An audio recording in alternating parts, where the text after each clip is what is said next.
Surprise, surprise, everyone. Today I got Farzad Mesbahi here on the channel. Thank you so much for having me, man. I'm super excited to talk to you and your viewers, and yeah, thank you for having me. Yeah, man. Thank you for accepting the invite. And for those of you guys that don't know who Farzad Mesbahi is, he's a former Tesla employee. We believe he's retired now, but now he's a YouTuber. And if you guys don't That's right. know, if you guys haven't seen his YouTube channel or stuff, I highly recommend it. I am a subscriber. You guys can check it out at the card in the corner and the link in the description. Go check it out. He has a very nice, deep insight into Tesla. And if you guys going all in like I am in Tesla, well, then you guys will find this content extremely valuable. So I recommend you guys. Thank you so much, man. Thank you for spreading my channel a little bit. I appreciate Yeah, that. man. No, Thank no, you. honestly, man, like I saw your first video. I think it was about it was a prediction video. And Mm, when I saw the video, I'm just like, yo, man, I watched the whole entire video. I think it was an hour long or 40 minutes. I watched the whole mhm. entire video. I'm like, this guy is someone who we need right now in the Tesla community on YouTube. You came at a perfect time. You came honestly at a perfect time, man. Thanks, man. Yeah, it's been an interesting journey. I've been following the company for so long. I really my first shares were purchased in 2012 of the company. Wow. And Whoa. I joined Tesla in 2017, and I was there for about 4 years, a little over 4 years. I left in September of 2021, and so like Tesla has been a part of my sort of like, I don't know, investing journey. It's had such a gigantic part of it. It's been such a gigantic part of that journey, and it's been so transformational for me personally as well, because it's sort of allowed me to become financially independent and really follow my passions. Between investing and joining the company. And yeah, man, it's just been wild. I can't believe I am where I'm at. Honestly, it's like one of those things. And there's so many people out there that have been part of this journey with Tesla becoming sort of just somehow, you know, connected to the company in some way. And a lot of people have benefited tremendously personally, like they've learned a lot about how unique of a company Tesla is. And again, people that have purchased the stock, especially from a while ago, if you go like rewind a few years, there's a lot of people out there that have done well for themselves. But it's just been such an interesting, unique use case in the world of investing, and I think in the world of business, to be completely honest, that it merits the attention it gets. And the more we can talk about what Tesla does and how they achieve what they achieve and what they've done for people, I think it's just great for all of us to really understand exactly what's going on, because I think it's very unique. It's not without its faults, but it's super unique, and it's such a huge net positive for people that I think it's awesome. Like people like yourself are talking about it as well. So yeah, it's been wild. It's been completely Yeah, wild. honestly, man, Tesla is people undervalue it. I, there's a lot of things about Tesla that people don't really understand, and it's only Mhm. because that what Tesla has done, no one has ever done, and they will continue to do things that no one will ever do, and everyone underestimates this. That's Right. the only thing with Tesla that Yeah. I have. To this day, I mean, even to this day, you think about the last 10 years of the company being, I guess it's been public for what, 12 now, I guess 2010, I think it was IPO. It's been public for 12 years. And a lot of people are assuming that just because it's up to almost $1 trillion market cap now, that the party's over. Oh, look, it went up a bunch No already. way. It went up 100x. We're done, or 1,000x or whatever. It went up 100x. We're done. Let's move on to the next huge thing. But there's always this doubt and this lack of really trusting that the execution is going to get done for the next phase of the company, that I'm starting to seeing resurface again with things like full self-driving and the bot and AGI and energy and the Cybertruck. And you can kind of go down the list of things. And my mind goes to, okay, this is Model 3 ramp again. Like we're back to square one of a lot of people doubting what the company can do. And even before then, before then it was, the company's not going to be able to become profitable. 2012 with the Model S, profitability. They're not going to be able to go mass market. Model 3, boom. They're not going to be able to become profitable. Right now, it's one of the highest free cash flow companies that exists right now Yep. in the middle of a not recession Yeah, exactly. and Yeah, after a yeah. pandemic, right? They're gonna go Yeah. bankrupt. Yeah. Yeah. It's wild. It's completely nuts. Yeah. It's ridiculous. It's too much noise out there, but that's because they don't do the research. That's the thing. But Right. anyways, man, let's talk about you for a little bit, man. So like you were a former Tesla employee. From when to when, and why did you leave? Yeah, sure. I was there from July 2017 through September 2021. I was in the service distribution part of the team. So it was supply chain. And a lot of my work was built around really ensuring that we had a distribution network in the States and parts of Europe that would be able to facilitate the growth of the car business. So you think about how much Tesla is, they've been ramping essentially 50% year over year for maybe even higher, honestly, for the last few years. And given that Tesla owns its own service network, we need to ensure, we, as if I still work for the company, Tesla needs to ensure that they have the network to be able to take in those cars when they need service. So on the distribution side, it was a lot of work around ensuring that we had enough distribution centers up and running, that we had the right processes in place. A lot of my expertise comes from data analytics and business intelligence, and also pricing, but that sort of didn't apply to this role. So a lot of tools and KPIs and dashboards and data sets and ways to really mine data that helped us make the right decisions. But the cool thing that Tesla did was it allowed me to really exercise other parts of my acumen that I hadn't really applied before that role. So building out processes and designing warehouses and Taking it to the next level. leading. Exactly. It really did. It really did. And the reason why I left, to answer your question, the reason why I left is working at Tesla is like working, it's like 4Xing anywhere else you've worked. So 4 years at Tesla, the way it feels to me, it's like 16 years, like 12 to 16 years anywhere else. Jeez. Because of how fast the company moves and how much you learn. Like the intake of information that you get is like insane. It's completely nuts. So after a little bit, that can be a little overwhelming, a little overwhelming, of course. But it comes with huge pluses. You get to learn a lot.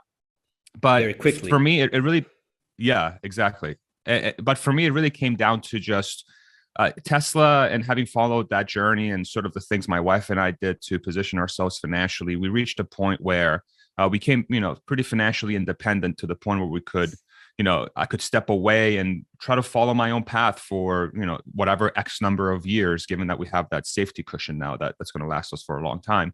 And that calling was louder than being part of the Tesla mission moving forward. And I fought with that for a long time, because I would get so many people that would come up to me, and they would, when they found out that I worked for Tesla, they'd be like, "Oh my God, you work for Tesla? Have you ever met Elon? The cars are so cool." It almost became like, have you ever met Elon? No, I never met Elon. I did email him a few times. Like we've had one-on-one sort of like back and forth. I would make a suggestion and he would reply, which is pretty wild. You think about Elon Musk, CEO of Tesla, and he has sort of an open channel to talk to everybody. That's awesome. Kind of crazy. That's pretty awesome. But it's that's pretty awesome. And I can talk a lot about how awesome of a culture Tesla has internally, depending where you want to take the conversation. But it really came to the point where I felt like I learned so much at Tesla. I became financially independent. I really gave it my all at the company. And I was starting to see this next generation of leaders and folks starting to come up the ranks. And I'm like, okay, so if I were to step away now, I feel like we built a killer team to be able to take the company to the next level. And just all the variables sort of lined up for me to say, the universe was basically telling me, dude, like, it's your time, step away, enjoy the fruits of the labor, not just from Tesla, but everything you've done. Before that, we've had a small business. I was a director before Tesla at a company that was $1 billion, reporting to the CEO and the CFO and all that stuff. So I have a super amazing career where I've enjoyed a lot of mentorship and just being able to build a little bit of financial stability for myself. And it just, everything lined up for us to say, okay, time for me to step away and pursue the next phase of my life. And so far it's been freaking incredible, and I couldn't be happier, honestly. Geez, well, we'll come back to this in a second, but like how you said there was a calling to step away. Do you think this is why Andrej Karpathy left? Yeah, I think so. So. He was there for a little bit over 5 years, I think. Oh.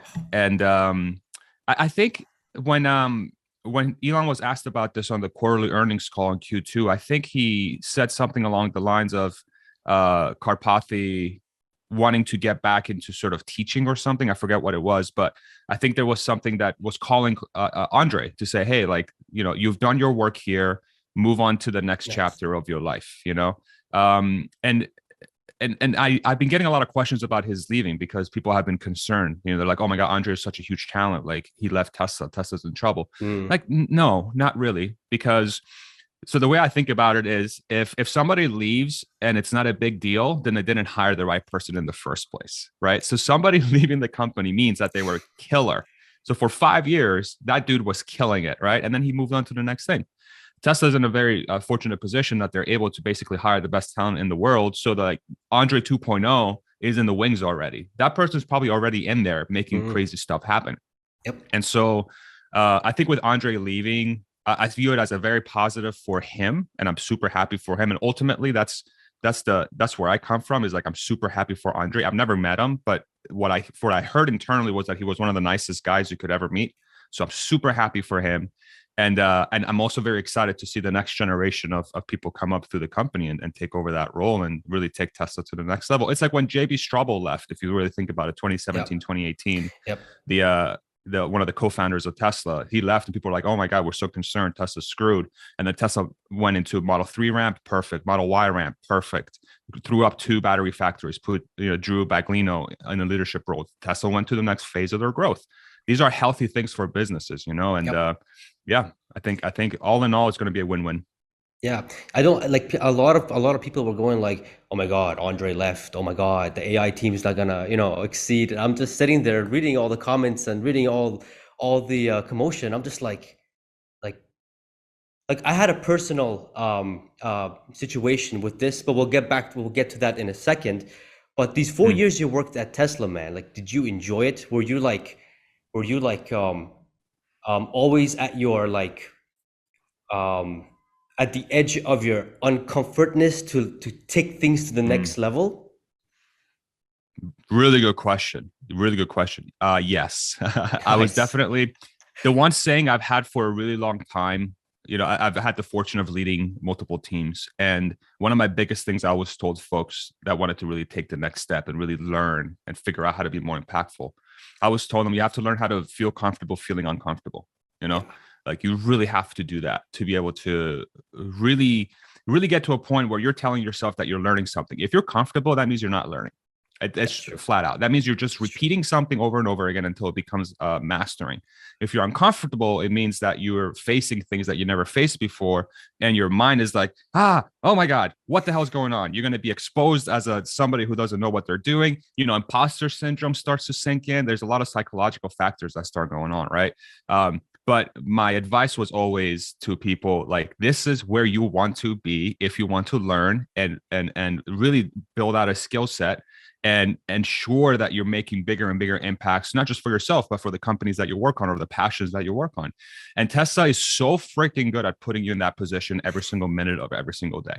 And which means that it's not for everybody, right? A lot of That's true. people, if you really think about, people and what they see in a job, there's almost like, I don't know, 50% of the population, and I don't know how to think about this, but 50% of the population seems to be very happy to just go work, get the paycheck so they can go home and do whatever they want to do, which is fine. Like, I'm not Yeah. gonna, poop on that. It is what they want to do. But for those that have found sort of either a calling to want to do something bigger than themselves or really try really hard to advance their own personal goals or whatever, Tesla is a place where if you're really bought into the mission, uh, you will be able to learn so much so quickly, but you're going to be uncomfortable the whole time.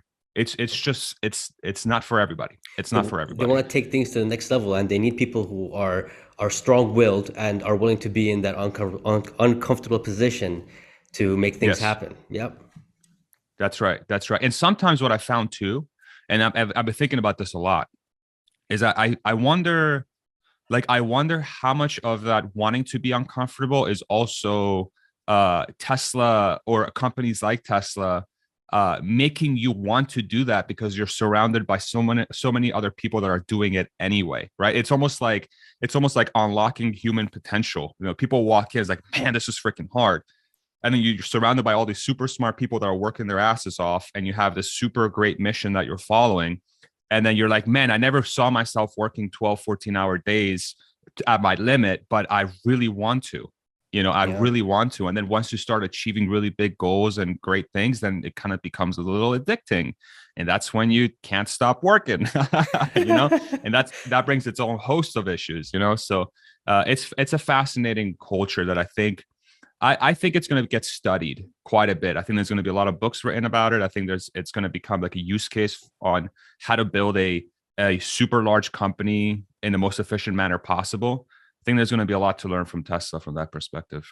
Well, yeah, of course, the way how things are and the way you're describing it, man. I mean, it seems pretty darn intense. It's nuts. It's crazy. Wow. Well, Yeah. that's why I'm going all in. So I mean, like, you know, it's a one of a kind company, and the more I study it, the more it just the new phrase that I mean, not the new phrase, but the same old phrase that comes up: competition is coming. Competition is coming. We'll get to that in a bit as well, but I mean. No, I mean the way how Tesla is doing it, man, it's just next level. It's next level stuff. But Yeah. so you're retired at this time. Yeah, I mean, the less I've been working, the more I question what retired actually means. So Mm-hmm. like, what does retired actually mean? It's such a weird word. Yep. The way I would describe myself is that I am doing exactly what I want to do every single day. That's what I'm doing right now, Like and I've been YouTube. doing that for the last. Yeah, YouTube. I just joined a band like 7, 8 weeks ago. So we play our first show on Saturday. I used to play guitar like crazy, and Yeah, then yeah, my yeah. career took over. So I'm doing a little bit of art here and there. I'm figuring out ways on how to continue building out incomes in different ways. So like just kind of thinking through ideas and Other stuff. ways, yeah. My Income wife and I streams. owned a small business back in the day, so we're entrepreneurs. We know, we've been in Nice. that part of the world for a little bit. So I'm just doing everything I want to do every day, and that's crazy. Like I wish more people got the chance to do that. It's so therapeutic. No, that's cool. And what hits home for me is the guitar because I'm a bassist. I've been playing the bass for Oh, about sick. about 10 years. This was back in the day, man. Hmm. I was in a hip hop funk band for about 3 4 years. We did shows all around Toronto, Canada, all around the That's GTA part dope. of it. We did it for about 3 4 years. But man, holding a band together is not. It's hard. It's tough. It's tough, especially when you're like broke high school kids. So Right. it's pretty tough. But guitar. How'd you get into it, man? Like I know you're into metal. You're you're Yes. you're more into metal. How'd you get into the metal? Like how'd you get into the guitar rhythm and all that kind of stuff? Yeah, dude. Thank you for that question. So back Yeah. in like middle school, I picked up the clarinet for our It's middle clarinet. school band. Yeah, clarinet, Yep. which I played for like 20 years. Like I Jeez. just very recently gave it up, and I was like playing it semi-professionally after college. Like I was in pit orchestras and stuff. So I was getting paid to be a clarinetist in a pit Nice. orchestra, which when people want to tell it to people, they're like, how, what, like, what? I never saw you playing clarinet. I'm like, yeah, I was pretty damn good at it too. So music has been a big part of my life. Yep. Back in middle school, when I picked up the clarinet, I'm like, oh man, like this is going to be a way for me to impress girls because look at me, I know how to play a musical instrument. And then I slowly found I was like, okay, clarinet's not the sexiest thing in the world, especially for a guy to play. So what could be a thing that I can pick up that might impress somebody? And at the time, I started really getting into Metallica. Like Metallica became Metallica. one of Yeah, my yeah. like super like obsessed. Like to this day, I'm still like I follow their YouTube, their Twitter. I'm like, oh, where are they playing next? I hope they're playing close to Austin. I want to go see them live. I saw them live twice, and they're freaking awesome both times. Jeez. And I'm like, man, this is awesome. I sort of wish I could play like Metallica. And then I'm like, okay, why don't you just like ask your parents to buy you a guitar and learn how to play a guitar? And that started the whole thing. I was like 15 years old, and not soon after that, my brother who plays drums, him and I started a band, and then we started playing a bunch of Metallica covers and some originals, and that sort of took my journey up to where I am today. And just it's been great. You know, playing my guitar is one of those things that I really like playing my guitar a lot. I really enjoy doing it, and it all started with Metallica and thinking that clarinet is not the sexiest thing to play. So you better pick something up that you like. So Yep. yeah, that's how it Yeah. all started. No, that's nice, man. No, I mean, guitars, music has also been a large part of my life too. Mm, Back in high school and college, yeah, we used to just rip shows every other week or so, in all that's over awesome. Toronto and stuff like that. We even recorded some Do you guys do stuff. covers or originals? We did What do you guys originals do? actually. If you YouTube Mm. search "Motivated Fools," it's still up. Okay. Yeah, if you search that Write this up, down. yeah, "Motivated Fools." It's a long time ago, but it's still up there. We have like a EP on that. It was like 6 songs, which was like expensive, and us high school kids that were broke, you know, Yeah. it was a funny story just to get all the money and everything to pay it off. But it was a lot of fun. It was a lot of fun. Yeah, it was about like 3-4 years we did that, and then yeah, college came, university came, and everyone went their own ways. But no, man, until up to today, because I'm not in Canada right now. I do work abroad in the Middle East, in Kuwait. I don't have Mm, access to a guitar or to a base here, but when I do travel, which I'm traveling next week, mm. yeah, I'm gonna go home to my baby, you know? Nice. Heck yeah, man. And it's always like bass is always one of those instruments that it's always really hard to find a good bass player. I found like, well, back when we were Mm, like trying to find bass players for our band, like for like 2 years, we didn't even have a bass player. We just played without a bass player because jeez. it was just impossible to find some, especially in the metal genre. Because it's and I'm sure funk too. Like it's Yeah, not easy to play that stuff. You know, it's you have to funk. be technically savvy, you Uh, know? the Red Hot Chili Peppers was like my idol back in the day. I Oh used yeah, to, yeah, Flea. the Flea. Oh man, I used to Yeah. like sit in my room for like 3 hours just to learn how to play Get Up and Jump. That song was Yeah. like, that song was crazy, like popping, slapping on that guitar, and I'm just like, okay, Yeah. finished off with blisters all over my hand, my fingers, and But it's worth it. yeah, It's it's so worth much it. fun. I love it. Like it's so much Yeah. fun. It's so much fun. So yeah, this music thing is really guitar and bass. It really hits home. It's home for me. That's awesome. That's So great. that's nice, man. I mean, we got a few things in common. We've got well, we both like guitars. We both love Tesla, and I'm pretty sure you figured it out by now. We're both Persians. Yes. Yeah. So that's Yes. awesome. That's one of the reasons why I wanted you to be my first interviewee on this on the channel. Thank you, man. A former Thank you. Tesla employee and a brother, man, a Persian brother. Yeah, that's right. A Persian brother from another mother. Yeah, exactly. So Yeah, man. that was the reason why I wanted you specifically to be the first on the channel. Yeah, appreciate that, man. Gotta Thank give you. that love, Great man. honor. Yeah, man. What's funny is that so both of my parents are Iranian, but I Yeah. was I was born in Spain. And Oh, we moved to the States when I was 12 in 99. I'm 35 now. And okay. but I've only been to Iran twice. And like both times were For for how like a very long? limited amount. For how Like a long? month maybe. Like a Wow. month. Wow. Wow. Like I spent maybe a total of 2 months in Iran. Dude, And same yeah. thing here. I was born in Kuwait actually, and I moved to London, Ontario first. Then we moved to Toronto, Okay. Ontario, when I was 5 years old. And then we have a family business here in Kuwait, so that's why after I graduated, I came back to Kuwait. Mm, And I think same. I think maximum days that I ever been to Iran was again 60 days, 2 months. yeah. I've never been, even though I'm so close to Yeah. it. I just don't go. I just don't go. Yeah. Yeah. I mean, and it's right now it's in a there's some stuff Mm, going on there. I don't know how close you are to it, but like my mom's side of the family is they live there. And yeah. yeah, it's Iran is it's there's I'm just not gonna talk about it too much because we Yeah, both yeah, know what yeah. the hell's going on. So Yep. but yeah, man. And my Farsi is like super Broken. bad, Yeah, same. so bad. Like I can understand it pretty well. Like when my parents talk to me in Farsi, like I understand it perfectly.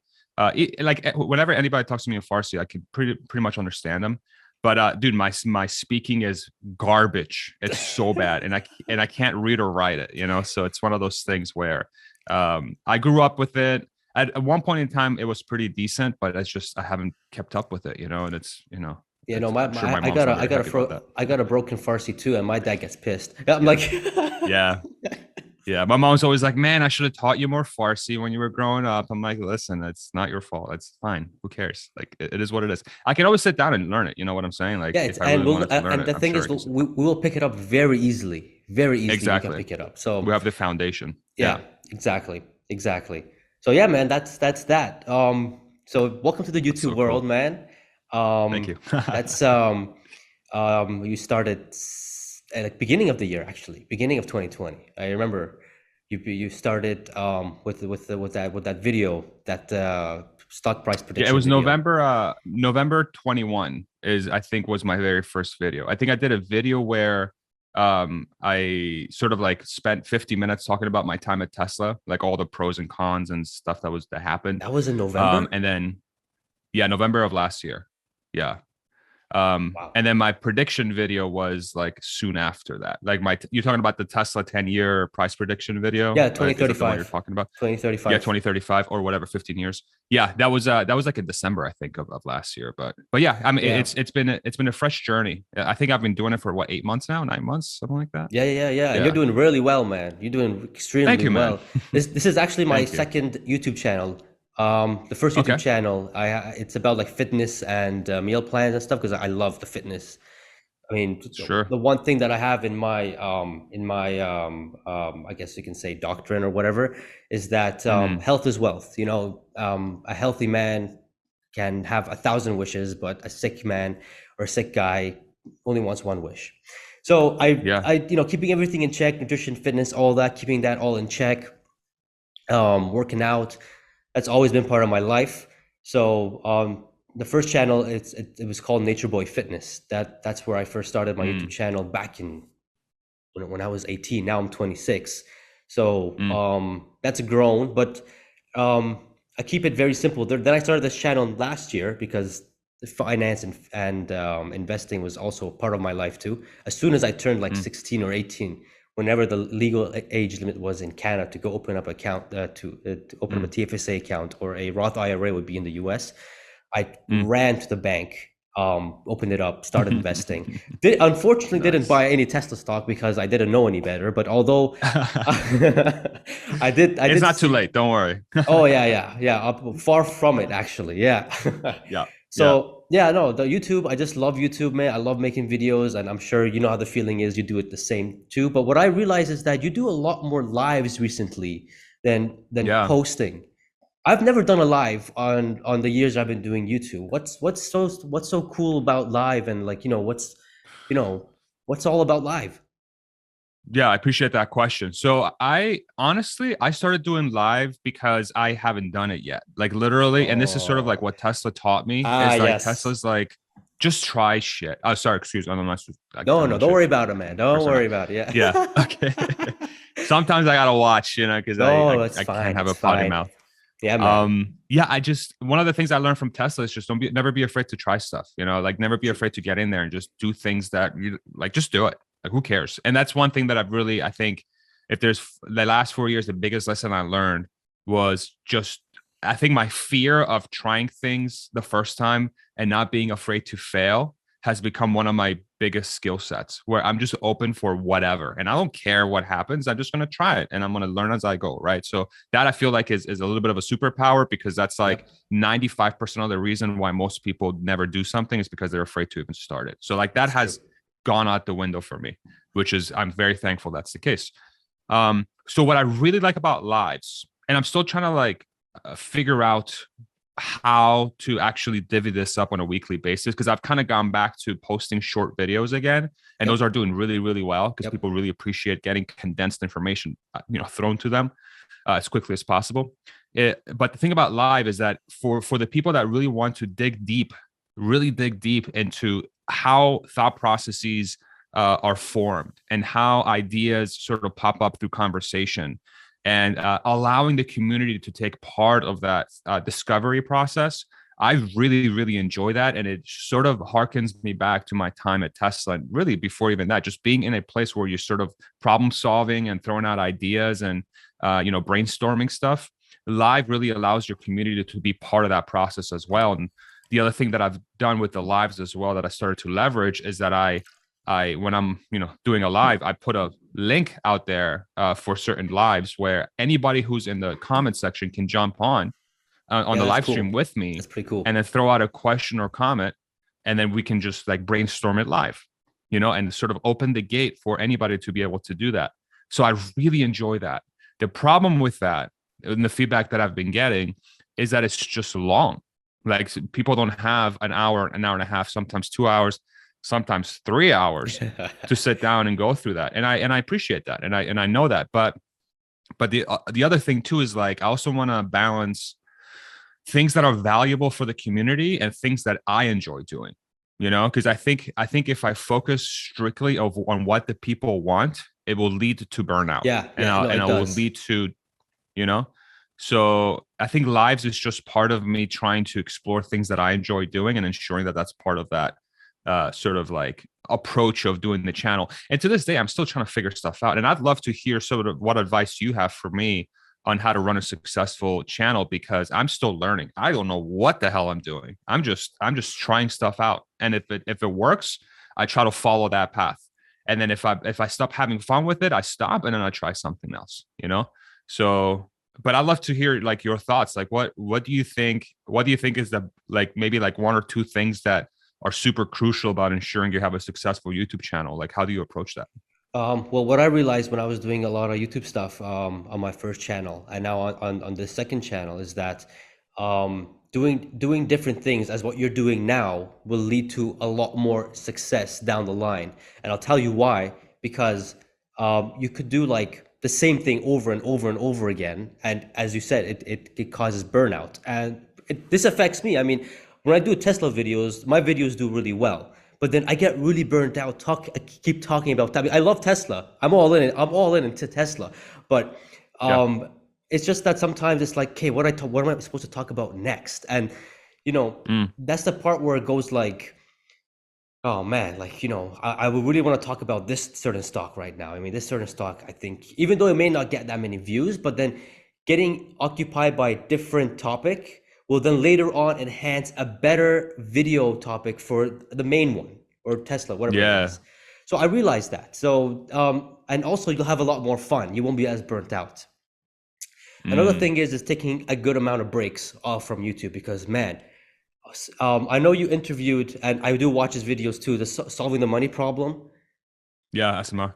Jesus Christ, every single day he posts, and I'm just like, He's a how, machine. how? This guy, I'm struggling to post 2 videos a day on the channel, and this guy's like pumping out like every day, like there's no, like, it's just Dude, and like, these are like half-hour videos, bro. It's exactly, like that's the crazy thing. like, Like dude, people don't understand a half-hour video is like like at least a 4 hour process to get there. Because you got exactly, to sit down, brainstorm, you got to, edit, put your thoughts correctly, edit exactly. Jesus, Dude, he's a machine. he He's is a insane. machine, he is a machine, and Yeah. that's the thing, like Shout if out Stephen Mark Ryan if you're watching yes, shout this. out to him, man, My yeah. I call him the crown jewel of Australia, Yeah, I Stephen see Mark that Ryan. the crown Take it to the jewel. bank. Yeah, I mean, Yeah. this guy goes all in into all his freaking like videos, and Yeah. I don't know, but that'll be my advice. Trying new things will always open up new doors for other video opportunities, and Yeah. and you're having fun with it. The thing with YouTube is that what I realize what breaks content creators on YouTube, and I've seen it time and time again, is that um they just keep doing the same thing, and they lose passion. They lose a lot of the fun that they started. The reason why they started a channel was to have fun, but then Yeah. it doesn't because they keep getting burnt out and doing the same thing over and over again. It's not that fun anymore, Right. and that's when they start to slowly distance themselves from YouTube. And so that's what's important. You have to be able to do, at the end of the day, you are doing it for the viewers, but you started a channel because you wanted to have fun, and I think that's very Right. important. Yeah, I think that's the Yeah. best No, advice I can give. I appreciate that a lot. Yeah. I think, thank you for sharing that, Yeah, because I had an inkling that sustainability in the long term is by far the most important, because I did a little bit of research on, like, certain channels that have existed, because if I'm going to do something, I'm going to go all out. Like, I have a blast doing it, but I'm going to freaking go 110% because that's who I am. Yep. So I do all the market research, I do all the stuff. Like, there's a lot behind the scene that goes on behind YouTube channels, this, Yep. that nobody sees. Like, there's a lot. There's There's a a lot lot, that goes dude. on. It's an enterprise. It's Pretty like wild. personally for me, man, like I work, I have a day job, right? I work 6 days Mm. a week, and then I'm running 2 YouTube channels, and I'm also doing Oh, 4 man. TikToks. So it's like, bro, you need a Yeah, break dude. sometimes, There's a lot going on. There's a lot Holy going crap. on, and So you're like, doing all that at the same time. Yeah. That's yeah, crazy. like even like I like making a curious Pejjy video, from the idea to recording to the editing to the Mm. publishing, and this too. It takes a long time. It's a lot of work. It's a lot of work. Do you make scripts for your videos, or do you go off the top? Sometimes, if there's certain things that I do want to mention that I don't want to forget, I do make scripts. Okay. Yeah, but Yeah. my 2 latest videos, or my 3 latest videos, I didn't have a script. I'm just like, screw it, I'm just gonna sit down and just talk. Yeah. I find, like, I've done it both ways, but lately I'm starting to really like doing a script, because I feel like I can be way more concise, and it seems like, and I can get my thoughts out Yep. cleanly when I do the video, which I think is, back in the day, like, I would like sit down and I kind of know in my head what I want to do. And then I have like a rough outline of what I want to do. Then I get in front of the camera, and then I'm like trying over and over again to get it in the right sort of words. Like, I'm Yeah. trying to, like, and I'm doing that live. But I find that if I sit down, like, while I'm having my coffee, and maybe like the first half hour of the day or whatever, if I'm thinking about like creating a video, and like I have thought process in my brain, I go into notes and I start like literally scripting out what the video is going to look like. And I find, for me at least, I find that has been way more effective in being concise and just getting to the root point of what you're trying to say, because you can see how your thought flows through the script. Yeah. But I don't know. I'm still experimenting with it, but I'm curious to see. I was curious to hear how you approach yours, because I think everybody does it differently. I Yeah. kind of like scripting a little bit. I do. 90% of the time when I film my videos, I have a script that I go through. Mm. But if what I recommend, what I find out with script is that I would like type word by word what I want to say, but then that would Mm. always mess me up when I'm trying to record. So what I would do instead is that I would put it into bulletin points. And Got it. then whatever I say, I have to mention these words. I have to like mention these points that I'm trying to get across. Got it. And I find that to be a bit more convenient for me. I don't get too frustrated when I'm recording. Yeah. Yeah. So That makes um sense. So it's kind of like you have the thought in your head, like you know what you're gonna say, but then however you say it is fine, as long as you're saying what the bullet point is yeah, trying to convey. yeah. I find Okay, that if got I it. go word by word, I get frustrated because I didn't say Mm. this word. I didn't. That's not how I wanted to. But like, it doesn't matter Mm. as long as you get the point across. So I find that to be Got it. the most effective way when it comes down to scripting. Recently, at least. Got it. Got it. I appreciate that. Yeah, dude. Thank you for talking about this stuff with me, because I've never actually sat down and like talked YouTube with somebody, like how to Yeah, like do it. Because I've been doing it for a while now. I'm a freaking YouTuber, like it or not. yeah, I'm a YouTuber. yeah, Like, this yeah. is what I do, which is weird because I never would have thought I was going to be a YouTuber. But like talking shop on this stuff is fun. But anyway, sorry, I'm like taking over the interview, dude. Go. No, man. No, this interview is about you, man. Come on. Sorry. No, it's good. But all right, let's now move on to the meat of the interview, and that's talking about Tesla. Yeah. Now, this is a lot of viewers here will find a lot of interesting things here. So one of the videos that I watched, which was your first video that I ever watched, was your 2030 stock price prediction.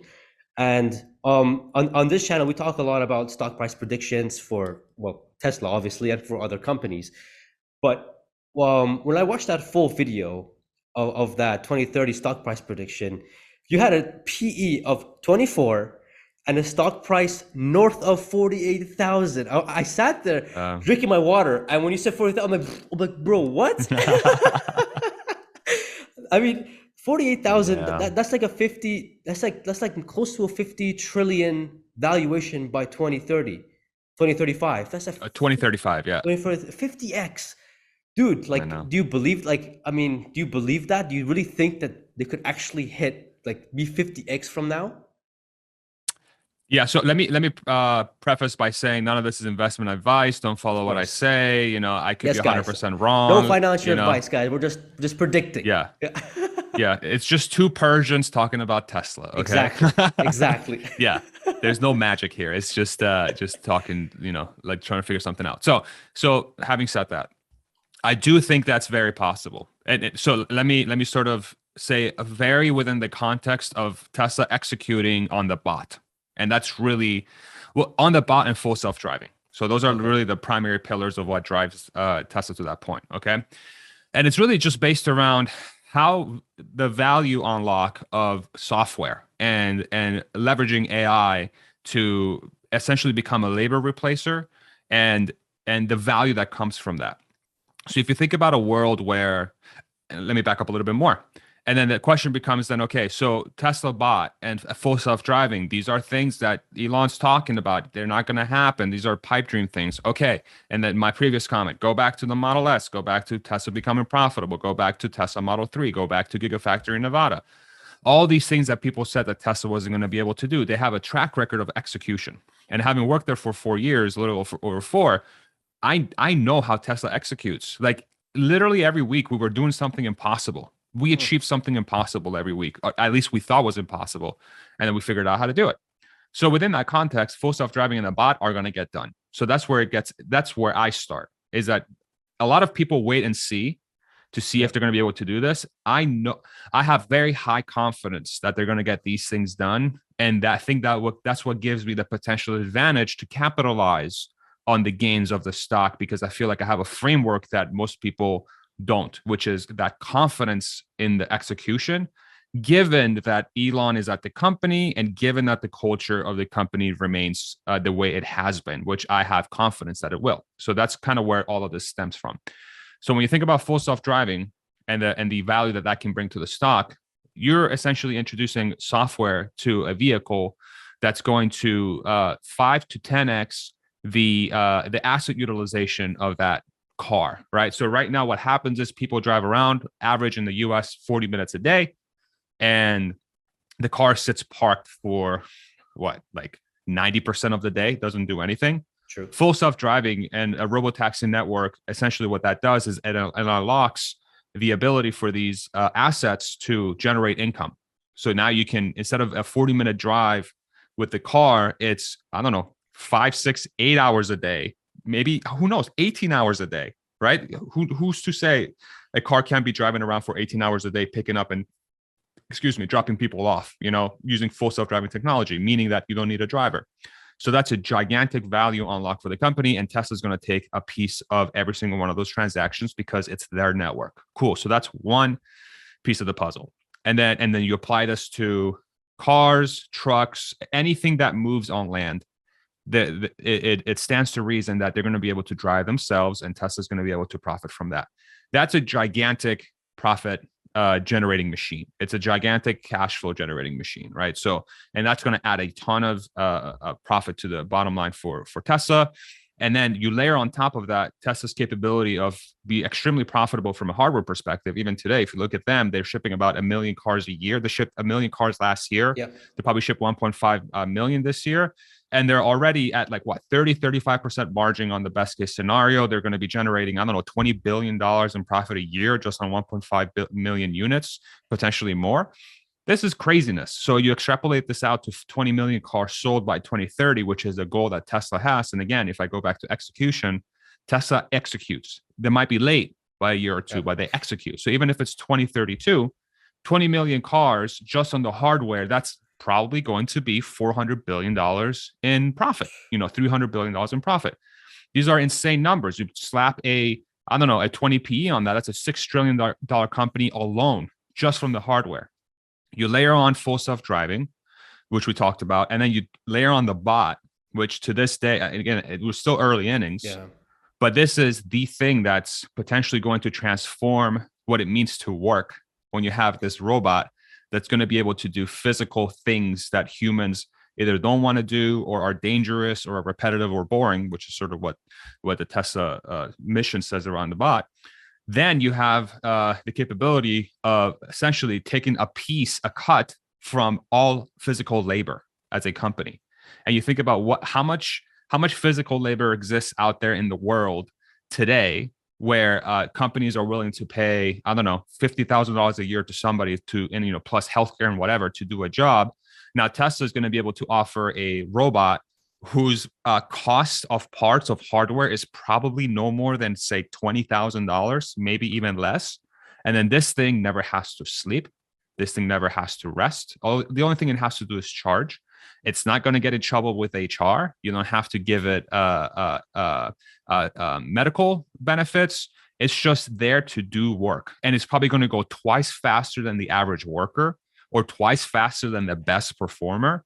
So you have like this 6 to 10x multiplying factor on labor at a fraction of the cost of somebody working. And then Tesla takes a piece of that income. And then given that it's only $20,000 from a hardware perspective to make, and the software is essentially free because it's, you create the software once and you're done, then you have the ability to maybe, I don't know, ship 10, 20, 50, 100 million of these units every year. And then the whole equation collapses. Like nothing makes sense anymore. Nothing makes sense anymore. It's unlimited. And so exactly. And so within that context, 50 trillion, I would argue, like the $48,000 price, I would argue it's nothing within that context. But it comes to really what it comes down to the equation. The real question is how is Tesla going to execute towards that goal? And if they are able to execute at a very high level, I think 50 trillion market cap is probably the most likely scenario, as long as they execute on full self-driving and the bot. If they go gangbusters and they are able to ship hundreds of millions of robots a year, and literally every single car on planet Earth uses Tesla's full self-driving technology, which is by far the farthest along, then I don't know. That's everything breaks. That's gonna be crazy numbers at that point. Yeah. That's crazy. Like numbers. Nothing will make sense. Yeah, nothing will make sense. The thing is that I keep telling my viewers that Tesla's not a car company. That's the thing that everyone gets, that my viewers get wrong, though, that aren't Tesla bulls, that are Tesla bears. They think at the moment 85% of their entire revenue and profits do come from vehicles, but then that's not going to be the case maybe in 10 years time. Right. It's an AI company. Like at this point, full self-driving, and when the bot comes out, we're going to see the full AI-ness come out of Tesla. Then you'll see that the vehicle side of the business is probably maybe at best 20%, maybe less, right, of the entire Tesla business, of the entire Tesla business. So yeah, but again, like they can't see, like you can't really see it until the actual product comes out. I mean, I was a victim of this too back in 2012, 2013. When Tesla first came out, I'm like, oh, is electric vehicles really gonna be the thing? If that's the case, we have all these other car companies, they'll still smush Tesla. And then roll down to 2020 or 2019, where the stock jumped like 10 times, where they became profitable for the first time. I was just like, wait a minute, maybe I should look into this a bit more.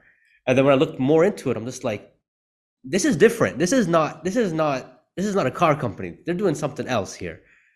And right. Yeah, I mean, I personally never driven a Tesla. All my friends that have driven a Tesla, they will never change to another car. It's simple. Right. One of my friends, he and himself had like, I think it was an Infinity, I think, and 2 other SUVs. His dad got a Tesla. It was a Model S back in 2017. Loved it. Sold the other 2 cars. Replaced it with Teslas. Just like that. And I'm just like, dude, like, how is charging? How is all that? He's like, no, it's all good to go. We have warranty. We have this. We have that. And I'm just sitting there. I'm just like, okay, that's just one of my friends. And then later on down the road, and then later on down the road, another friend is like, yeah, I'm done with my Corolla, and I got myself a Model 3, and I love it. I'm just like, hold on a second, let me keep looking into this. And then 2019, 2020 came around, the stock blew up, and I'm just like, okay, let me look more into this. And then it's a whole different beast. So the AI part of Tesla bot is going to be very interesting when it comes out. But by 2030, what is your base case sorry, bear case, base case, and your bull case of 2030 Tesla stock price. Let me pull up my handy dandy Excel spreadsheet. I love the sheet. Let's see. Yeah. So I do everything. I'm kind of like a base case guy. Okay. And then I do like bear case is like minus 50%, and then bull case is plus 50%. Like okay. I approach that stuff like very basic. So 2030, my base case, again, not investment advice, is yes, guys. so Not what was your investment question? advice. What was your question? Yeah, so For 2030? By 2030, bear case, base case, and bull case. Oh, for a price target? Yeah, price target. Yeah, so I have it at 26.5, so 26,500 Is that before the split. That's the bear case? Base case. Oh, base case. Okay, so okay. Yeah, like I said, I only do base case, and then you can bear case minus 50, bull case plus 50. Okay. Right? Yeah, at a P of 40. Okay. Revenues of 1.8 trillion, net income of 743. So that's how I think about and if you think about it from a CAGR perspective, a compound annual growth rate, okay, that would be at a compound annual growth rate it would be a 43% compounded annual growth rate on revenue. To get us to that price target. And Tesla has openly talked about 50% growth rate on units for hardware. But if you extrapolate out full self-driving and all the other product lines that they're likely to come out with, I use that as a test to make sure that I'm not overreaching on the long-term sort of potential of the company. So that's what I have it at. And it's I have it at 2030, 24 million units sold in the year of 2030. Okay. 24.9 cars. But then you have a bunch of stuff from like energy and AI and stuff like that. Yeah. So about 20,000 per share. 26, yeah. 26,000. Oh, 26.5. Wow. My bull case, well, because I don't add in my case, I don't add the full FSD or the energy or the insurance and other stuff. It's just pure vehicle and a slight touch of FSD. I get like 12,000 around that price. 12,000. Okay. Yeah. So I can tell you, I can tell you where my net incomes come from too. So like I have 348 billion. So call it about 50% of the net incomes coming from transport hardware. Okay. Net income. And then the AI is adding another 350 billion. So transport and AI is full self-driving, the bot, and anything else like that. Yeah. Robotaxi. Yeah. The full self-driving. That thing's gonna their profits is gonna exceed the vehicle profits the way that I have here by like hugely. Huge. Yeah, and if the licensing let me ask you a question. Yeah. Let me ask you a quick question. Do you watch Sandy Monroe by any chance? Monroe Live? Do you follow that channel? Sometimes I do watch. Sometimes? Yeah. So very recently they had an interview with Sandy Monroe, Corey, and those two had a interview with Jim Farley, who's the CEO of Ford. Oh yes, I saw that. I seen that. Yeah, I seen that. Saw that interview? Yeah, I saw that interview. Yeah. So that was a fascinating interview because I actually thought Ford came across pretty impressive, especially for a legacy automaker. Like they're taking this stuff seriously. So I give them a lot of props for that. They admitted it pretty much. They admitted it. Exactly. Yeah. But there was one comment around full self-driving like technology that I want to throw out here, and just to kind of paint a picture as to how profitable this is going to be. So Jim Farley talked about a story, the CEO of Ford, about how when he was changing jobs from Toyota to Ford, he went to sell his Toyota Prius to buy a Ford vehicle, right? And then at the time, he had an HOV sticker on his car. And for those that are not familiar, HOV stickers in California basically allow you to use a high occupancy lane where you can, you have to have either the sticker or you have to have more than two or more people in the car. We have and that you're able to take advantage. We have that in Toronto as well. Yeah, we have that as well. HOV line, something like that. That's right. Right. And so what was happening is that when he went to, and then his commute, he would save about 5 minutes a day by using that lane, 5 minutes a day using that HOV sticker. car dealer, when he went to sell his car, they offered him $5,000 extra on his Prius because he had that sticker. Okay. So then the logic becomes people are willing to pay $1,000 a minute, okay, to save time. So it's $1,000 a minute. That's how much people are willing to save. If you have technology that is allowing people to save their entire commute in time, right, where they can just sit in the car and do whatever they need to do, then using the same logic, if the average human spends about 40 to 45 minutes on the road every day driving, then that means that people should be willing to pay $45,000 to save 45 minutes a day. And that story right there, what Jim Farley has done for us, I believe, is that he's essentially set a market price, a base market price for what full self-driving technology actually is priced at by the public, and that's $45,000. And so if Tesla is able to achieve full self-driving, which I believe they will, then it stands to reason that Tesla is going to add $45,000 per vehicle of pure profit minimum. And this is without doing the Robotaxi network on top of that, where you're able to take that car that is parked and rent it out to other people so they can save time. Okay. That's true. That's true. This is stupid. This is stupid numbers. It's stupid numbers. And so one way to think about it, now the way I think about it, is if I really want to understand what the base implications of full self-driving profitability is for the company, is you take that year's car sold and you times it by 45,000, and that becomes the profit, the minimum profit you will gain from full self-driving that year. Yep. Plus previous years and everything like that, right? So just to throw some numbers out there for people to be able to conceptualize just how impactful this is. Yeah. Yep. Honestly, full self-driving, man. As soon as that thing gets regulated, maybe 3 years time, 4 years time, 5 years time, 6 years time, whatever, it's gonna give Teslas. I can't really think about the number right now, because it's just, if that gets regulated, we're just going to enter a whole new era of just driving. I mean, for those of those guys who are like going to work, taking the same path every single day, 30 minutes, driving the same thing, you honestly get sick of that. Like, I've been through that. Like, you drive the same highway, you drive the same traffic, and you just like, I have to pay attention. How great would it be if you don't have to pay attention as much, right? Exactly. And you can do other things. Or not have to pay attention, period. Like, that's where we're going. Exactly. And you can do other things in the car with that tablet or whatever. So it's like, right. I think it's tremendous value, and a lot of investors, they don't add this in. They only add it in once it becomes approved. And I watched one of your videos that talks about risks about Tesla, and you said FSD is a big one. If it does fail, which most likely it won't, because the amount of data that they're generating on a daily basis is insane, crazy. Right.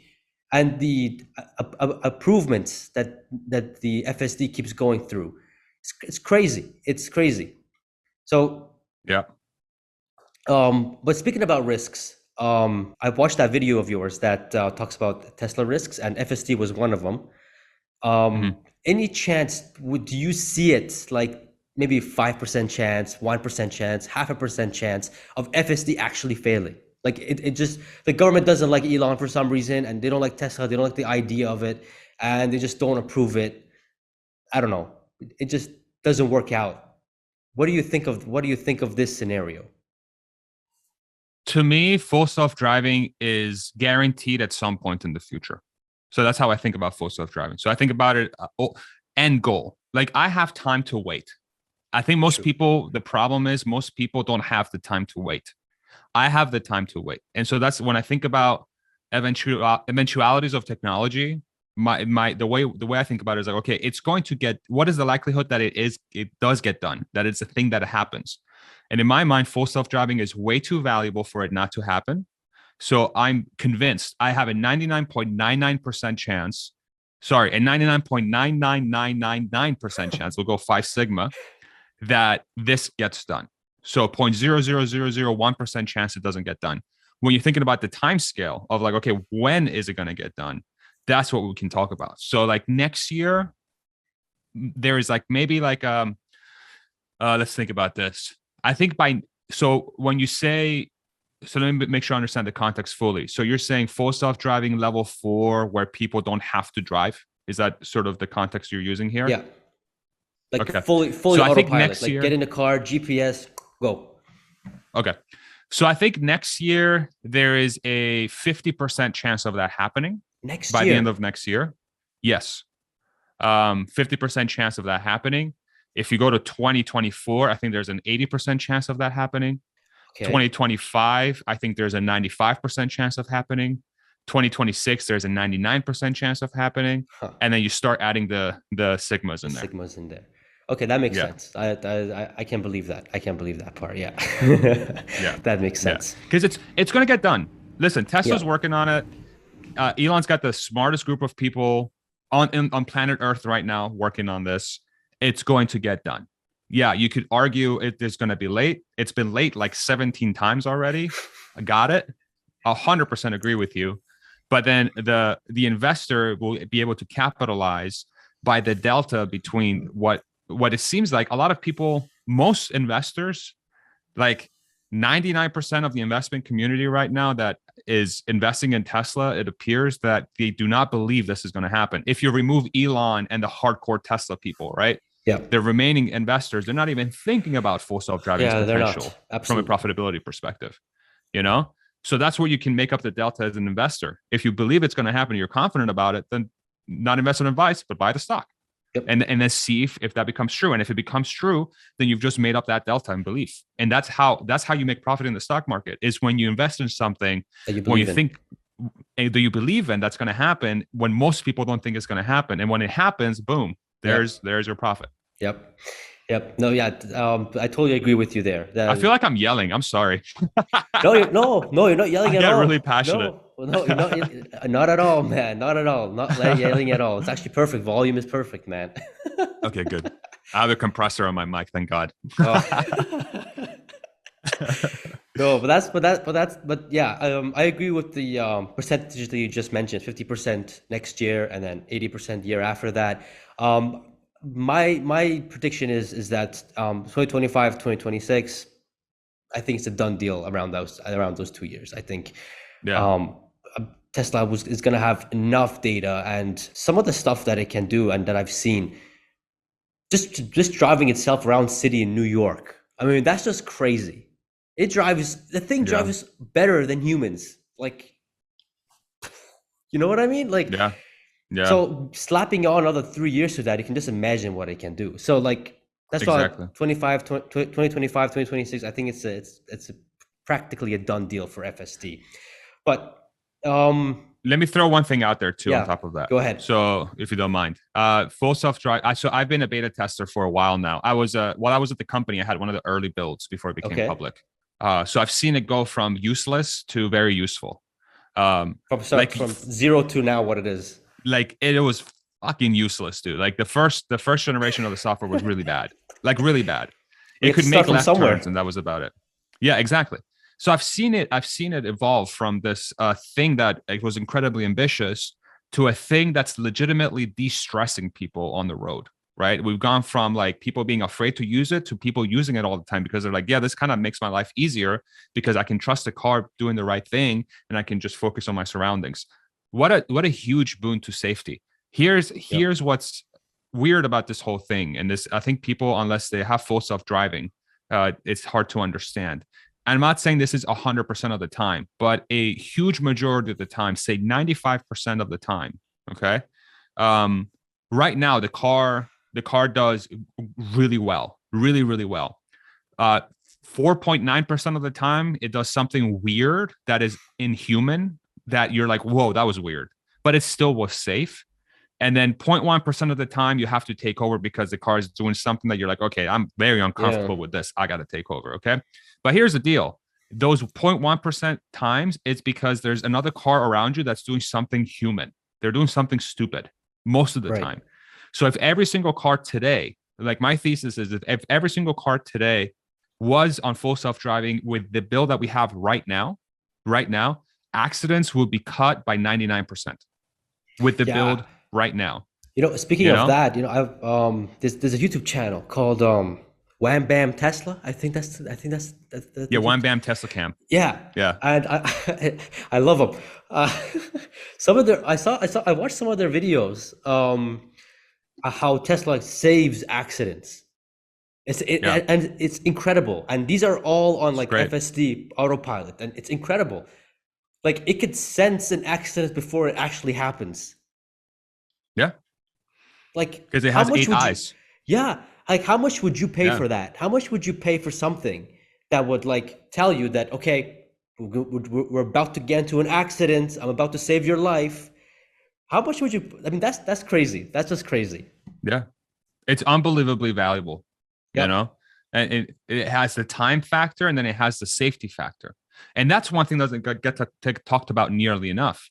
The safety factor is going to become a gigantic differentiator for Tesla in the coming years because they can literally come out and say the likelihood of you getting seriously injured or God forbid dying in our vehicle is 100 times less likely than any other vehicle on the road. Which one would you rather buy? That becomes a huge selling point. Brainless Okay, decision that there. becomes a huge selling point. Yeah. Yeah, exactly. So that's yeah, the FSD part. You guys that are watching, don't underestimate it. Moving Yeah. on. Speaking about risks now. Can I say one more? Can I say Yeah, yeah. one more Go thing? ahead, Not man. just Yeah. one quick thing. And then when you layer in the Robotaxi opportunity on top of that, where the Robotaxi is going to be way cheaper per mile than any other vehicle alternative to get around, you're paying pennies on the dollar versus an Uber or anything else or owning a car because there's no driver. It's super safe and it uses electricity to move around and it's the assets highly used so you can really depreciate amortize the cost of that over time. So it basically means that you as a rider is paying $10 to go 30 miles or 40 miles, which is way cheaper than an Uber today. You layer that on top of the safety and you being able to have your time back, it's super game over. Like it's so game over. It's unbelievable. So it wins on every facet. It wins on price, it wins on safety, and it wins on time back. I'll shut up now. No. I'm done. No. Well, Sorry. the robotaxi part. What you just reminded me of something. Do you think once Tesla comes out with this robotaxi stuff, that Uber and Lyft are in big trouble? Yes, huge. Like huge trouble. I think the only way Uber and Lyft survive is if they somehow partner with Tesla where they can get somehow a piece of that pie. Because otherwise, why would anybody, risk getting into a car with a human driver at a much more expensive price? Uber doesn't make money today. Is Uber even profitable? I don't think No, so. no, I they're don't think not. they. Yeah. And So layer in a. Go ahead. no, no. Okay, yeah. And what's funny is that the CEO of Uber is also Persian. So, yeah. Oh, come on, bro. Yeah. Come on, man. Stop buying those gold chains and start freaking paying attention to what the hell's going on. I'm kidding, obviously. But you know what I'm talking about. Yeah. But I think what's interesting about that is that, man, like Uber, I seriously doubt they have a future unless they figure out how to get in bed with Tesla somehow. There might be a play, honestly, for Tesla to buy Uber at some point. Just to take advantage of the network effects that they have and to essentially roll Uber into the Tesla network somehow. I don't know. I'm just thinking out loud here, but there might be an opportunity there. I don't see those things being around for much longer once the full self-driving car takes over. Yeah, that was one of my predictions that I had when I made my first Tesla stock price video. Is that if they come out with a robo taxi and it's far cheaper than Uber and Lyft, why would they pick Uber and Lyft? It's just Yeah. why.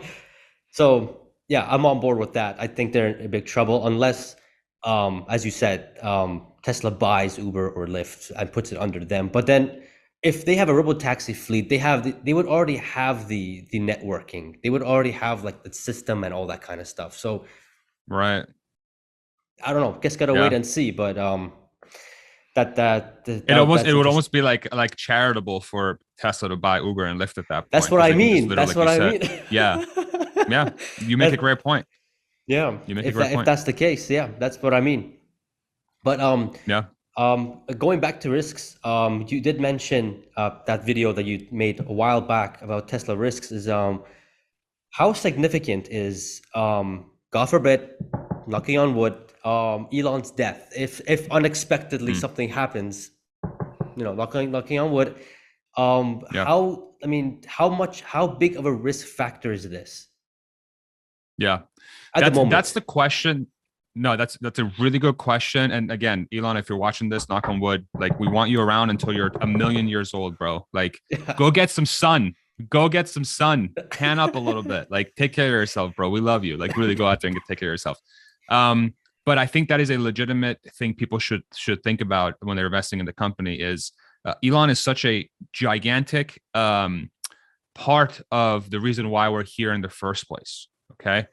But the thing that's been starting to happen with the company is that the longer time passes, the less and less likely it is that Elon needs to be around for the company's long-term survival because of just how incredible that culture is and the amount of talent that that company has under its roof.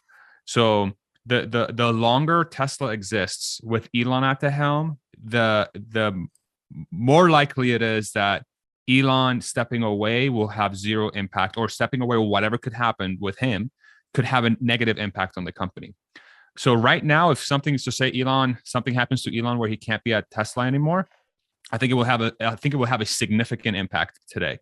I would say there's a 50% chance that Tesla is not able to achieve its long-term goals, and 50% chance that it will.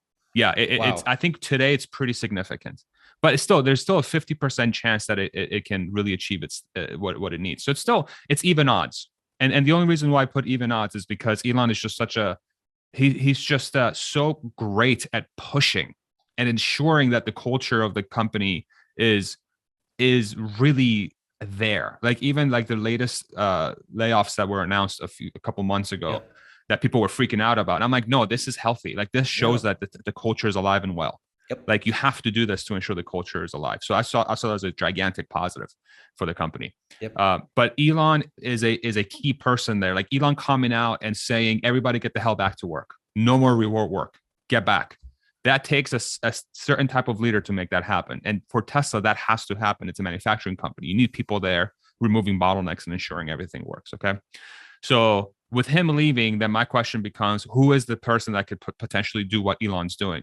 Now, there's a 50% chance that somebody can step in that has those same values and things ability to create that culture to ensure Tesla's survival really goes deep into the future. But there's a 50% chance that it might not be. And then we have this sort of creep of crappy culture, innovation slows down. Then you have politics that take over, and people become really greedy about the mission, and that's a whole different story. Yep. But for each year that Elon's around, like I would say like the percentage chance of Tesla being okay goes up 10%. So like say 2023, there is a 60% chance Tesla's going to be okay. 2024, 70% chance. And then once bot and FSD are released, then it's 99, 90, then the company is fine. Because at that point, AI has taken over the world, and yeah, it's a whole different story. Robot. Yeah, exactly.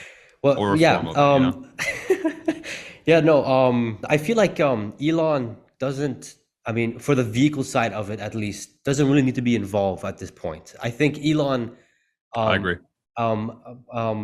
as you mentioned, the AI and FSD and all those AI parts of it, I think that's what Elon is really needed now for that until everything starts to roll out.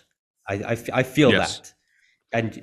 And your opinion matches that too. So I think we're on the right page for that. That's nice. That's nice. Yeah. Now, He's the lever. He's the lever for all the new products that are coming out. yes, Like if he's not yes, that's the around, right the way new to say products it. become hazy. Yeah. Yeah, that was perfect. That that was the perfect way of saying it. Thank you.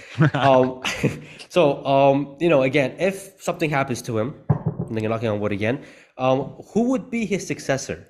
Like right away, if there would be, because this is one thing that always gets me to say, okay, wait a minute, if something happens to him, who would be the successor? Because when Steve Jobs, passed away, Tim Cook was a successor. Who's a successor after Elon?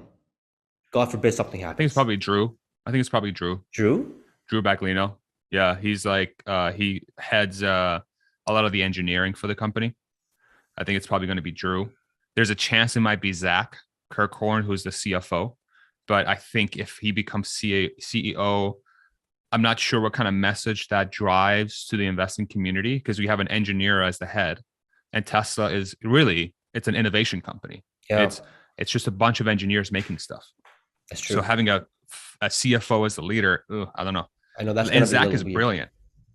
Don't get me wrong. Zach is a phenomenally good CFO, but I don't know if it jives with the culture of the company. Um, so I think it'd probably be Drew. I have no idea if Drew has been CEO before. I think he's just kind of going up the ranks of Tesla and really doing his thing there. He appears to be extremely brilliant and really good at what he does. But that's a question. That's a question. Yeah. Now I can guarantee you that Tesla has a succession plan for sure. Oh Like yeah, yeah, there's hundred no way they percent. don't have a succession plan. It's too risky But for them not to have it. exactly. So I think it would be Drew. I think it would be Drew. There's also like a small chance that JB Straubel comes back, from Redwood Okay. Materials, the one of the original founders of the company, where maybe Elon is like, yo, JB, if something happens to me, like please come back and right the ship. You know what you need to do. And then, just give me 1 or 2 years of your time while you do this. And then just get the pieces in place, and then you can put in whoever you think is the right person. That's also a potential thing, because like Elon and JB you can tell they have a ton of mutual respect and they really trust each other. And that's really what you need to run a great company. So, yeah, it's a Do you great think? question. Do you think? Do you think Andre Karpathy, for example, do you think if he was still in the company, he would have been a good No, successor? No, not at all. no, because he's extremely good at what he does, but he's a vision AI expert. That's Hmm. his expertise is kind of narrow.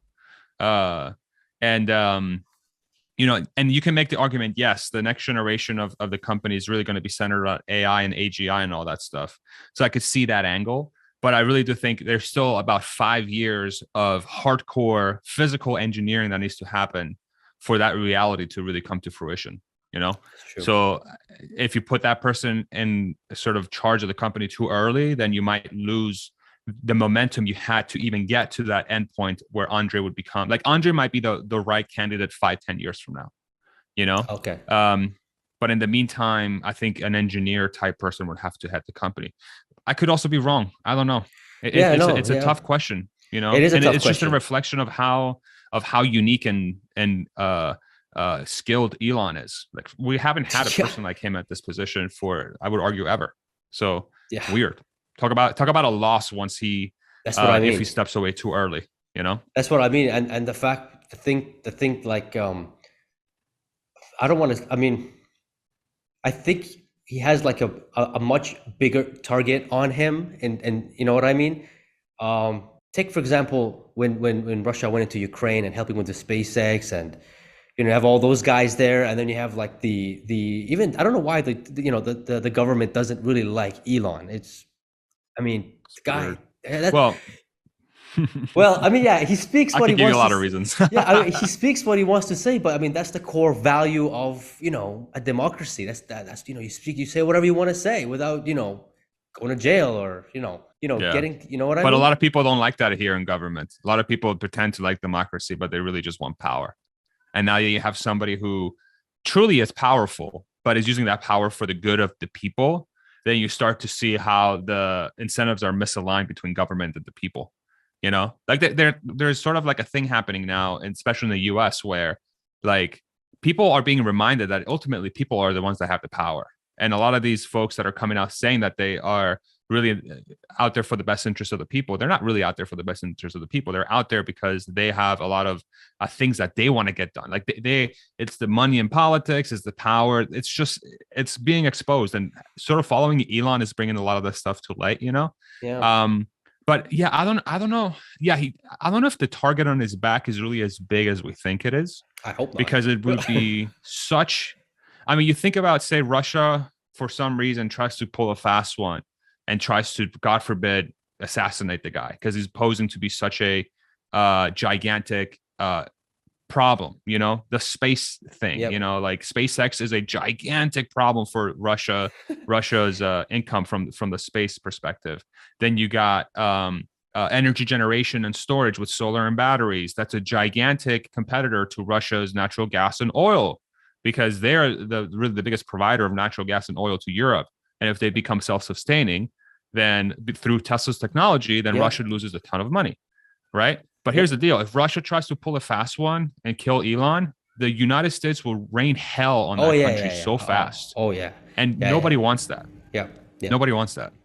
100%, 100%. And that's one thing that the news doesn't talk about it, but I'm pretty sure behind the scenes, Elon is working with Europe how to become, how to rely off Russia's gas and oil and all that kind of stuff. Because even though they've been warned many times not to fully depend on them, but here we are now. Whoops. Yeah. Well, Tesla's gonna go. I guess you can just put a big T Tesla's logo on Europe now. Yeah. They have a huge market to go into for sure. Yeah. They just need the batteries. They need the batteries to make it happen. Yep. The battery, the solar energies, that's going to be it'll take time though. That's the only thing, but it'll happen. I think over time it'll happen. Now, going back to Andrej Karpathy's, when he left the company, there was a lot of people and comments going around that, oh my God, AI is not working out for Tesla. We have to stop. We have to get out of here. They're not gonna they're not gonna be successful. And I'm just like, you guys really believe that this guy holds everything? Like if he leaves, that's it. But they have a whole team working for Tesla in the AI part. It's not like just because he left, it doesn't mean that's it. Things are gonna go down. I mean, I think this is a good comparison to when Steve Jobs passed away. Everyone thought that, oh, now Apple's gonna perish. They're not gonna be as the king or whatever it is that everyone is at that time said Apple was going to be.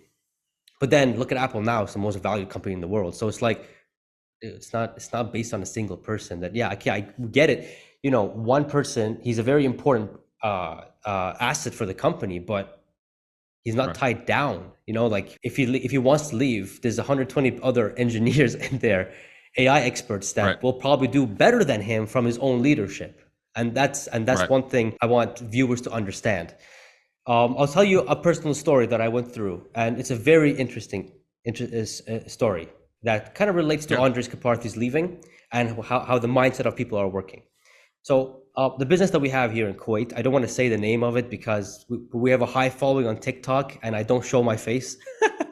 And if I do, I don't want people coming to the to the location and taking pictures and all that kind of stuff. So so not too long ago, and I've never mentioned this anything in on YouTube or anything like that. So not too long ago, we had two personnel in the company that they happened to be my uncles.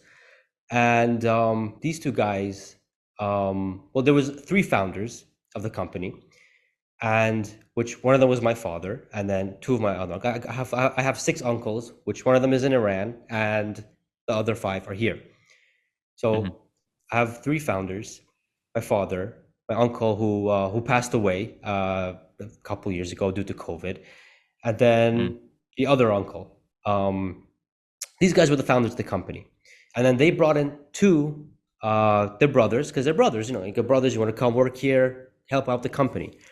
So they came in, they helped the business and such. And there was a whole bunch of drama. Obviously, in a Persian family, it's a whole bunch of drama. Of course. It's like every hour, every day. Oh, every second, man. Yeah.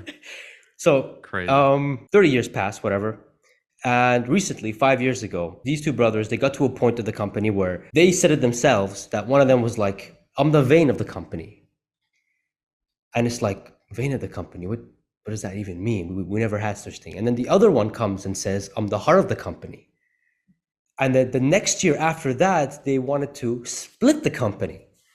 And it's like, what are you guys doing, man? What do you guys want to split the company for? And stuff like that. So anywho, my brothers and my cousins, we all, 2017, 2018 was one hell of a flipping year for all of us because we were just stressed out. And in Kuwait, you can't just run a business. You have to have a sponsor that you have to give about 51% of to that is sponsored. Then you can run a business. But that business is not under your name. It's under some Kuwaiti name. That's how it works in this region. And even in Iran, same thing happens in Iran. If you want to if a foreigner wants to go there, which I don't think any foreigner wants to go there and start a business, you have to have a Iranian kafil or a sponsor. as the thing, because they don't want to give up land and business and Right. enterprise, because they saw what happened in Israel and all that kind of stuff. So Yeah. that's why they have this policy. So anywho, they came and they tried to be very smart. They tried to split the business, and they thought that when they split the business, because we didn't have any connections to any of the suppliers, we didn't have any knowledge about the business. They thought that, okay, if the vein of the company and the heart of the company leaves, then nothing's left for these guys. They have no experience, they have nothing. Well, fast forward 5 years, we're hitting record numbers where we have we're opening up new things, and they're stuck. They're stuck. And Amazing how that works, huh? it's amazing. And I use this analogy to what happened to Andrej Karpathy, and that's why I was so calm when he left. I'm like, okay, that's fine. I mean, it can't be worse as my situation. The guys literally had everything in their hands, and they tried to crumble it into small pieces, and we still came out better than ever. Yeah. So that's the thing. It's not one person running the whole man show, and if that's the case, there's always a way to get, I guess you can say, victory out of it if you really want it. But Tesla doesn't work like that. Tesla doesn't have one thing, like authoritarian kind of thing. You know what I mean? Dictatorship. Right. So that's the one thing that I want the viewers to understand, is that just because an important person leaves a company, it doesn't mean that things are going bad. I mean, yeah, we saw Volkswagen CEO leaving after, I mean, that's different, right? But very different. So very different. Yeah, but if you're in an industry that's growing and they leave, it doesn't mean it's going to crumble. That's all. That's what I'm trying to get to this point. And you think about the context of like how your uncles sort of, or the people that made the decision to leave at that time, like that didn't seem to be like the most amicable strategy of all time. It was sort of like, it sounds like, we are the show, Yes. and we are like what's very important, and we are going to make this decision. If you contrast, and that is, you could make the argument that is one of the worst case scenarios of a business moving forward, because you're like, it comes from a place of disruption. Like you're disrupting what you're doing. It's sort of like what leaders are not supposed to do. Exactly. Like I've never met your family, but like, I want to be very respectful. Yeah, no from problem. a business perspective, this is not the right way of doing things. Yeah. In the case of Karpathy, you can see that it was extremely amicable. Like on Twitter, Elon's giving him shout outs, props on the quarterly earnings call. Yes. Dude, hell yeah. Like, he was great, and he's moving on to the next stage of his life. So what do you think happened there? Karpathy made all the right steps to ensure that the next generation of leadership was going to come in and continue the legacy of that team. This is the best case scenario. Okay. Exactly. And when you have Tesla with the best talent in the world, this couldn't have been better. This couldn't have been better for all parties, to be completely honest. So thank you for sharing that story. And I think there's a lot to be learned there. And people leaving often is better, because you're allowing somebody to come in that actually wants to be there, like 110%. Yeah. And you allow that person to flourish. Yeah. Yeah, no, 100% on that. And like, that was my first time ever, like, exposing this on the internet. I've never mentioned, like, said it to anyone or anything. So that's how I can relate to Andrej Karpathy leaving. It's just like, it's not a big deal, man. I mean, yeah, it's a valuable story. Thank you for sharing. Yeah, I guess we talked about the risks of Tesla. I want to talk about the competition is coming. What do you think of that? Man, competition. What a silly word in the Tesla universe, So the question becomes, so how do you define a competitor? What is a competitor to Tesla? Like, what's your definition of a competitor, as an example? What would you define as a competitor? Man, at the moment, to be honest, is a affordable EV, high in quality. I mean, that's it. I mean, that. Okay. Compatible. Is a Mach-E? Would you say the Ford Mach-E is a competitor? No. Okay. I would say more. So something cheaper. Yeah, I would say what's that one car called? Like the Bolt, the Chevy Bolt? No, or BYD. Okay. BYD. Um, I can't really. It's hard, but I guess you can say BYD because they're so cheap and they're so Hmm. affordable. Hmm. I think until Tesla comes out with a nice compact car, Hmm. BYD is going to have a hard time. But because there's no market, I mean, there's no market share in terms of a compact car is BYD. They're taking all the market share of Right. that. But at Sure. the same time, Who are they taking it from? they're taking it from OEMs, not from EVs. Gas cars, right? Yeah, 100% Yeah. that. Yep. So That's this competition argument, like as to this day, and I'm not saying you obviously understand this. I'm not yeah. trying to like, sorry, like this line of question, it wasn't to put you on the spot. No, It no, was to no, help not the at all. viewers understand, is to help the viewers understand just what it means to be a competitor to Tesla. What's still lacking in the conversation, especially on the bear side, and I respect all the bears. There's a few bears that I talk to, wonderful people, but it's a key disagreement. Tesla will not have a competitor for the next 10 to 20 years. It will not exist. And the reason why is because electric vehicles, whoever comes out with an electric vehicle is not going to take market share away from Tesla.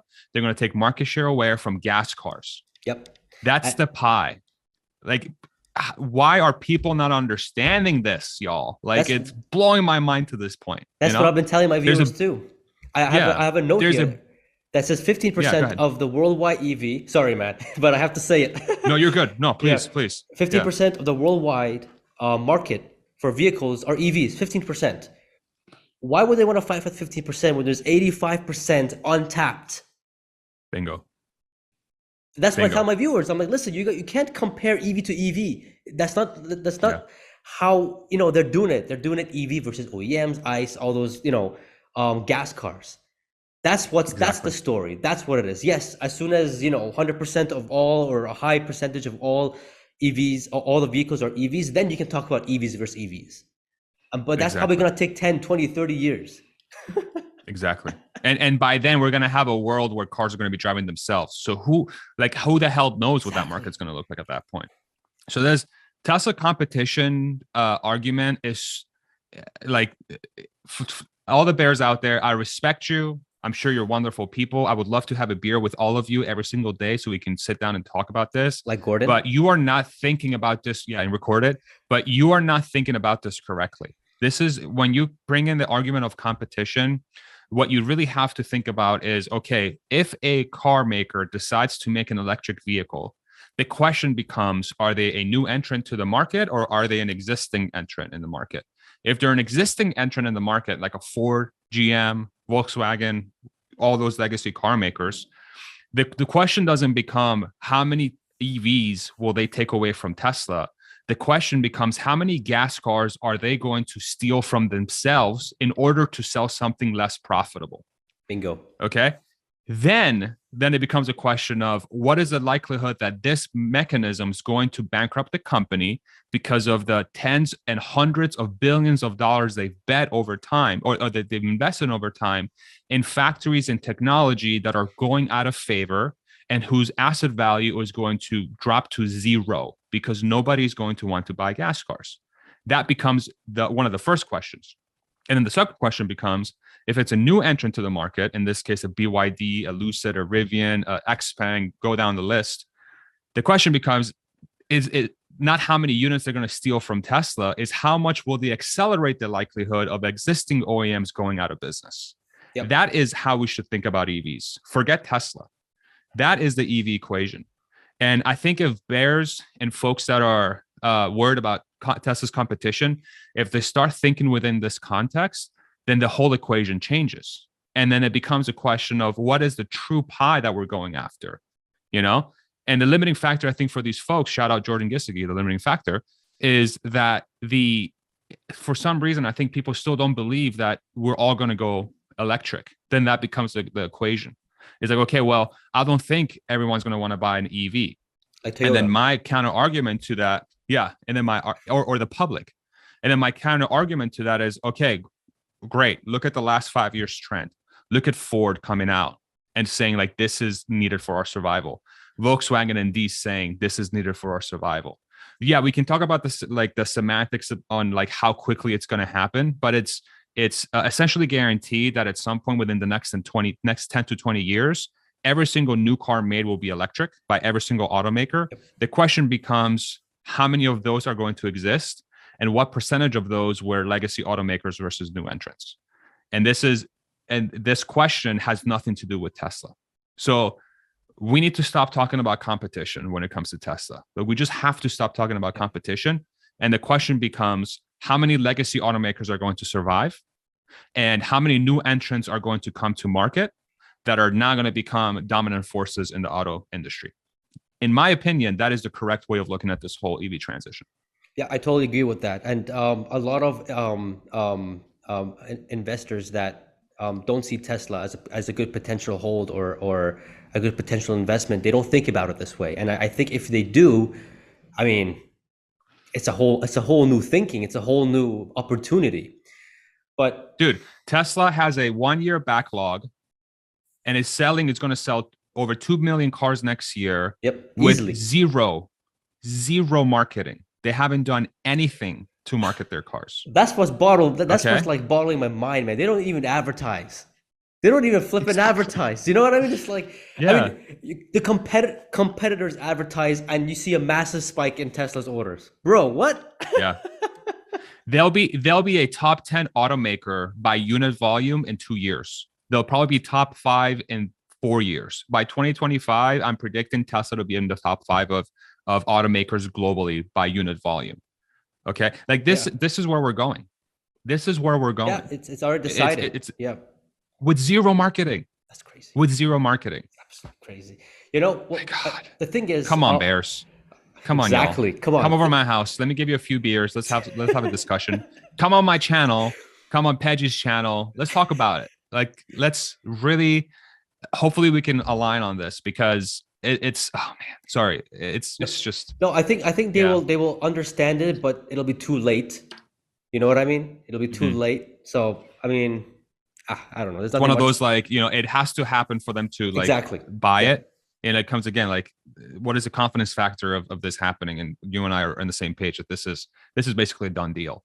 Yep. It's just, you know, yeah. That's the thing. The thing is that the thing is that in Kuwait that I am here, there's no Teslas. Like maybe I will see once every 3 weeks, 4 weeks. But if you go to Dubai, oh man, Teslas. Dude, 50-60% of all the vehicles. Okay, maybe that's a bit too much, but like it's growing to that level. Yeah, it's in Dubai. Like, and I think next year, the year after, they're planning to have robotaxis there. Like the sheikh himself came and said, "This is what we're gonna do. You can sit in the car, fantastic. Say wherever you want to go, and then the car will drive itself to its place." Like this is already in the plans, working. They even have a showroom in Dubai. How big is Kuwait? How many people live in Kuwait? Oh man, Kuwait is tiny, man. I mean, couple million. 4 million. 4 million. Okay. Yeah, but it's a rich country. It's a rich country. I mean, like most people will be able to afford a Tesla. Dude, in Kuwait. Easily. But the problem is that that's how many? That's 3 million additional cars that Tesla's going to sell. So in Kuwait, the demographics are out of the 4 million people in Kuwait, only like 1 million of it is like a bit over 1 million is Kuwaitis. The rest of it is all expats. Gotcha. It's all foreigners that's working here too. Because you know it's the strongest currency in the world. I think one Kuwaiti dinar is about $3.33. There's no taxes, so everything that you make just goes right to your pocket. But those who could afford it are mainly Kuwaitis and top managers that are here. But the market is big here. There's cars here in Kuwait that I've never seen before, like Chinese cars. I'm like, what the heck is that? Like, I've never seen it before.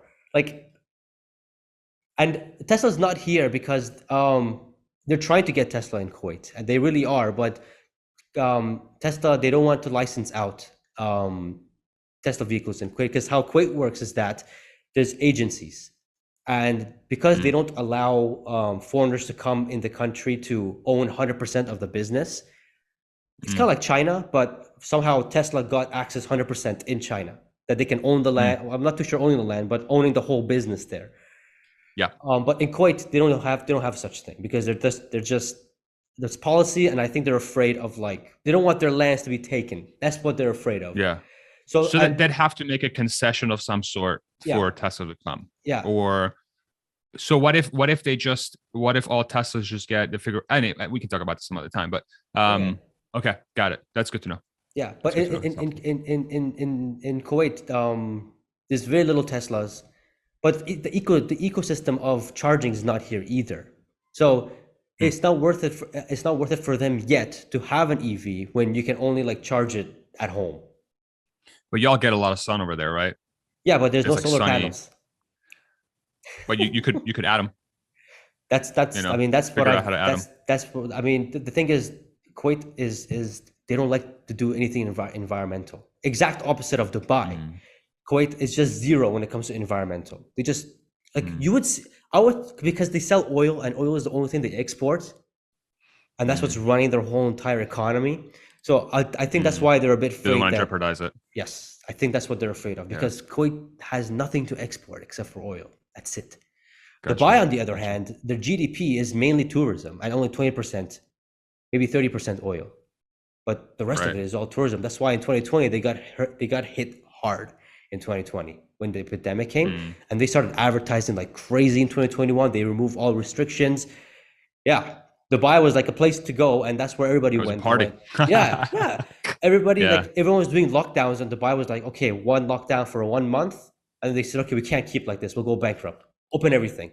Yeah. Have open the gyms, open everything, while Kuwait was in lockdown for 2 years. No gyms, nothing. It was absolutely ridiculous. Wow. Yeah. And is a Kuwait climate pretty similar to Dubai's? I think Dubai's in the summer it's hotter. So Kuwait's a little bit cooler. Most of the time, yeah. But I think it was last year we had Kuwait, and the year before that it was the hottest place on earth, like reaching 51 degrees, 55 degrees Celsius. God. Okay. Yeah. It's an oven out there, man. I'm telling you, you get cooked. Yeah. Without AC, you can't. Without AC, you absolutely can't here, man. It's a big problem. Okay. Big problem. So yeah, in Kuwait, when it comes to EVs and Teslas, they're trying to get Teslas in Kuwait. They're fighting for it, the agencies. But Tesla is not accepting the agencies. They can take the rights of the license to sell in the country. They just don't work like that.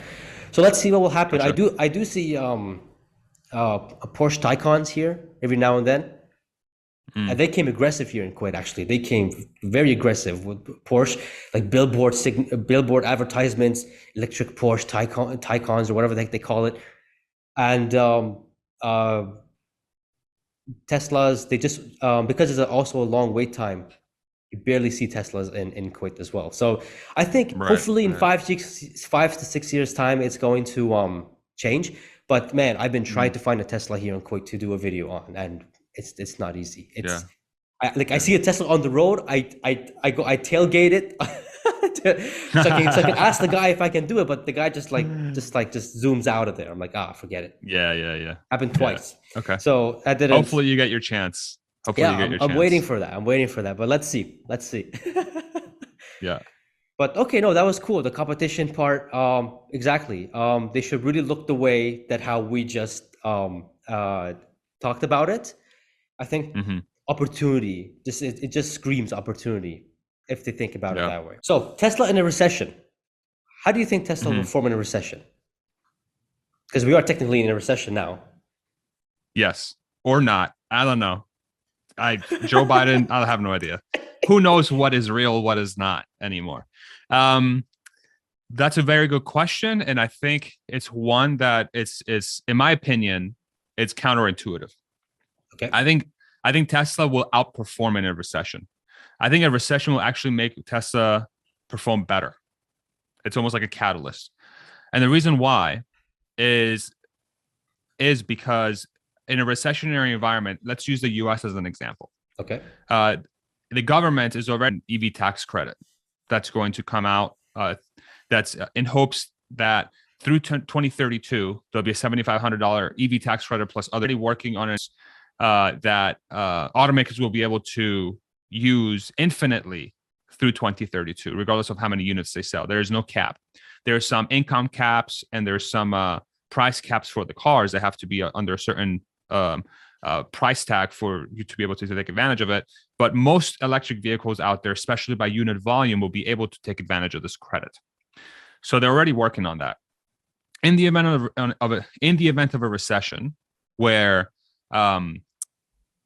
the economy's taking a dump and governments are trying to stimulate the economy, why would a government stimulate a asset that's going out of favor, in this case the gas car, when they can further stimulate an electric car to ensure that people aren't stuck with something that's going to become worthless in the next 2 to 5 years? Like, I'm giving them the benefit of the doubt that says that they are smart enough to know that they need to stimulate parts of the economy that are going to be there for a while. Like, you shouldn't be stimulating gas cars, right? So under this environment where you have a recession and there's going to be a large push towards building out infrastructure and really ensuring that the sales of the next generation of the technology are the ones that are being stimulated, in this case EVs, Tesla has all the right levers and incentives from the government itself trying to stimulate an economy under recession to ensure that they have unlimited sales forever, essentially. And this includes Ford, this includes GM, all the new entrants, Chinese automakers, so on and so forth. So under this environment where we're going to have a lot of forcing functions towards EVs, Tesla will outperform. Tesla will outperform. I totally. So, yeah. Yeah, no, I totally agree. I totally agree with that. A lot of people say that, oh, here's my cat. Come on, man. Oh, hello. Hello, kitty. Come on, man. That's awesome. Come on, man. Cats always get in the way. What kind of cat? They do. Man, I don't know. I think one of them is a Persian cat, and the other one is, I really don't know what breed he is. Okay. The one you just saw is I call him Simba because he looks like a lion. Simba, yeah. I see it. I see that. But no, man, I totally agree. A lot of my viewers think that, oh my God, we're in a recession. Who's gonna buy a $60,000 vehicle? Yada yada yada. Yeah. So it's like, I mean, no, go ahead. It's a fair thought process, but the deal is, if you have a government that's really incentivizing electric vehicles, there's going to be cheaper alternatives, and the government will go out of its way to subsidize those, right? Right. And the other thing that's going to become there's going to be a huge forcing function for in a recession is cheap transportation, because people are going to need to get from point A to point B as cheaply as possible. Prices. So what's going to be able to? So what's one technology that's going to be able to take advantage of that? Full self-driving, robotaxis. So there's a huge forcing function to accelerate the adoption of that thing. So yeah, Tesla wins in those situations. They short of an earthquake hitting every Tesla factory and Elon getting assassinated, Tesla has a runway to complete success. They just do, you know. That's my opinion. I 100% believe that.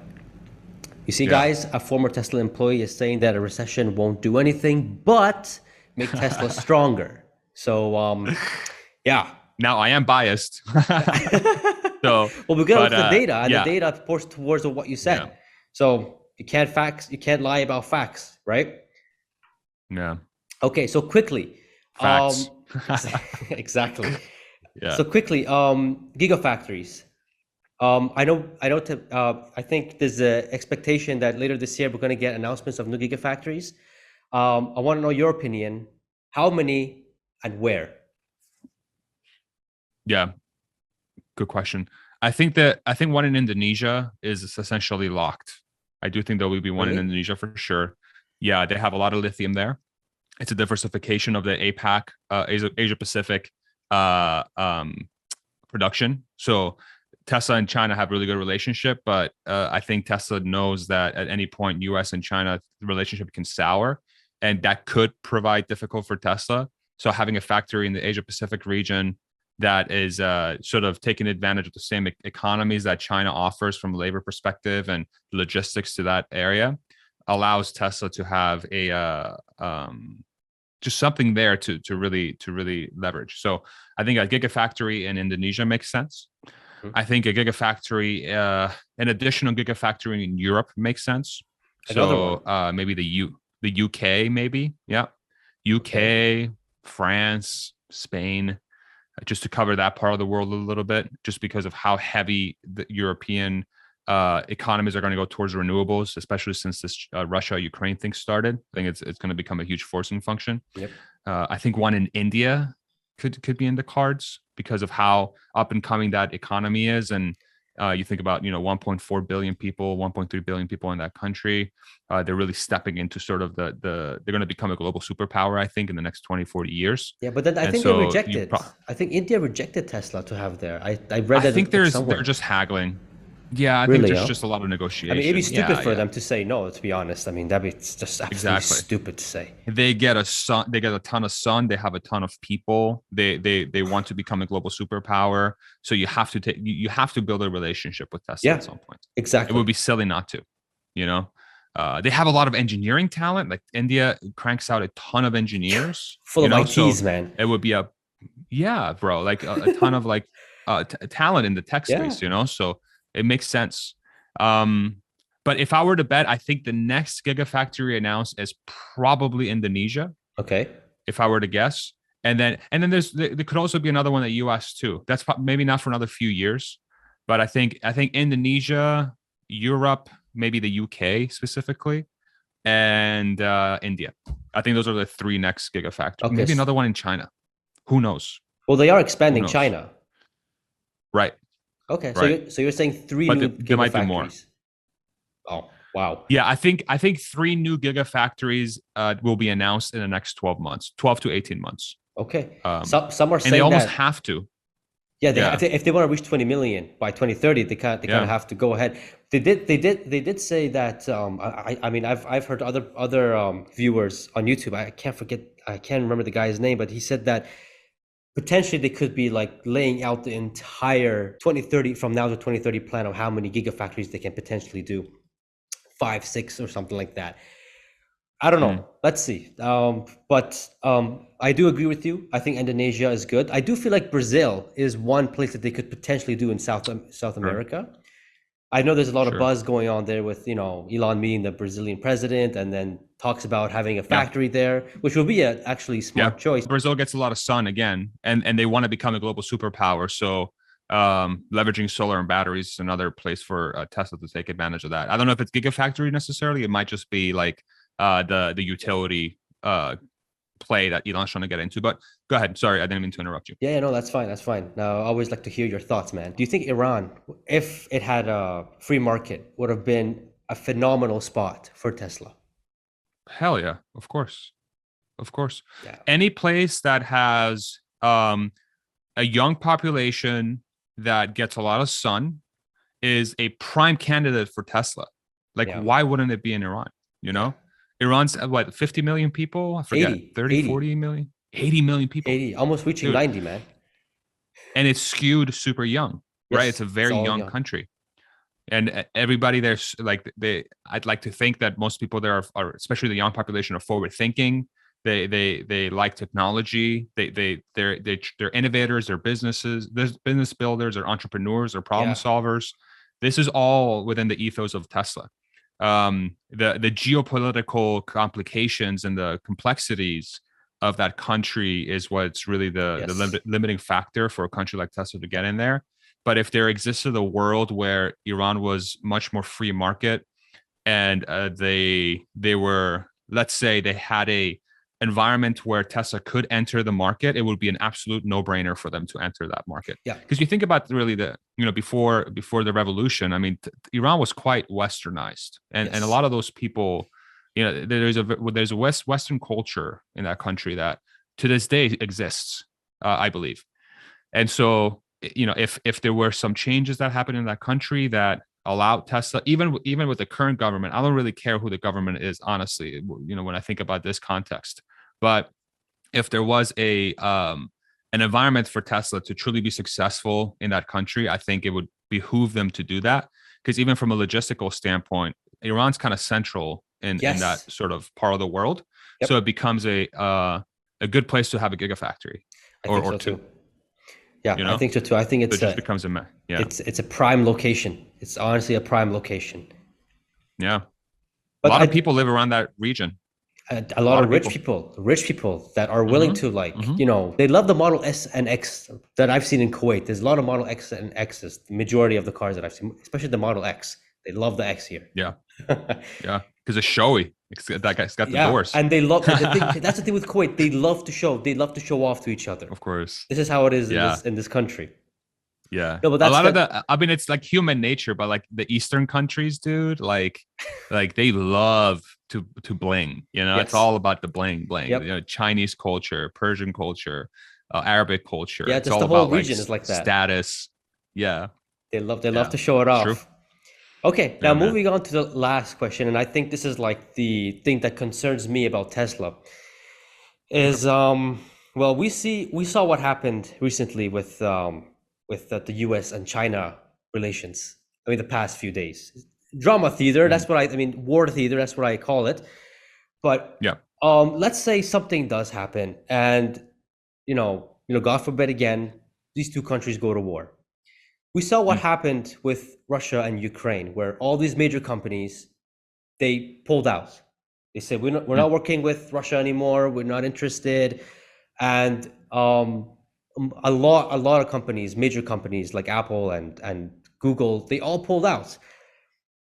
Now, I don't think we can see a war happening between the US and China. They're just too dependent on each other for anything to happen. But let's say something does happen. Something just hits the fan. What do you think will happen for Tesla's Shanghai their Gigafactory? Because that's like their heartbeat at the moment. It'll change at the moment. Yeah. So I do think it's highly unlikely. Like I would give it a less than 1% chance that the US and China do go to war because of what you said. China is incredibly dependent on the rest of the world to buy their stuff for them to survive. And a huge majority of their imports, like oil and fuel sources that they're required to run, is essentially controlled by the West, which is a strait in Indonesia area where all the stuff flows through. And the West can very easily cut that off. And China has basically 3 months to live from an energy standpoint. And then you cause incredible amounts of havoc because of how much energy they import. They're not an energy independent country. They heavily require imports of oil and natural gas to exist. It's a really good video by Real Life Lore on YouTube that outlines this. Yes. Super eye-opening. Oh man, I love his videos. Love his videos. Yeah, phenomenal channel. Such a great creator. He really is. Or I don't know if it's a he or she, but they're gonna do a really good job. Now, if for some reason the US and China do decide to go to war, that is World War III. Yeah. By definition. 100%. Yep. All the NATO allies have to get involved. Russia, India, everybody else has to get involved on the other side. Whoever China is allied with, North Korea is going to enter the party. It's gonna be a freaking mess. It's going to be such a giant mess. So as it pertains to Tesla will definitely be in a very weird spot because it's likely that China. So you think about the complexity of that. Tesla has been pro-China. Elon has come out and really praised the Chinese workforce, and they've praised Chinese engineering and Chinese design. Not necessarily outright had a lot of praise for the government itself, but for the people, they've been very, very, very positive. So they have a good relationship with the people there. With China going to war with the US is going to put a gigantic amount of pressure on Tesla, most likely, to stop operations in Shanghai because they're a big employer of that region nowadays, and they generate a lot of revenue for that region. Like, why would you keep doing that? So there's going to be a ton of pressure on Elon to stop operations there from doing that. And then they also have a risk of China saying, you know what, you're American. We can't really, sorry, like that's what I'm scared of now. That's what I'm scared of. Like, this is ours now, which could very well happen. But from the standpoint of Tesla, so it will definitely hurt for the medium to short term. It will be like a 12 to 18 month disaster. But the nice thing about Tesla is that with Giga Berlin, Giga Austin, and Fremont, once they are fully ramped, that is going to be around 3/4 of their volume. Okay, So that's yeah, good. about a million, about a million to maybe 1.5 million cars, 1.5 cars will stop being, will kind of disappear from their sort of about capacity. But Tesla has the profitability. Tesla has the reserves. They have little to no debt. They're incredibly well positioned to survive any sort of hardship.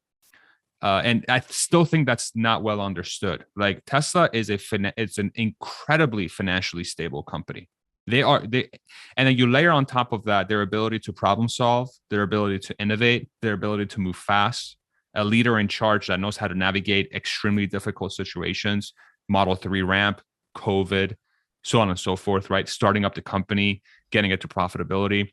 They have the perfect combination and sort of formula to survive a thing like this. So will it impact the stock price in the short to medium term? Hell yeah.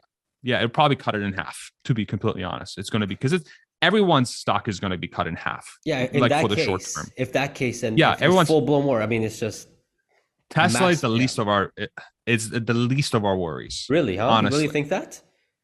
Yeah, of course. I mean, I would be worried about Putin starting dropping nuclear bombs on people, Oh yeah, yeah, Like in that that's case. Yeah. in that case. Like Yeah. like Tesla becomes like, who cares? At that point it becomes, okay, how do we get past this? Like now we have a giant issue when it comes to just humanity.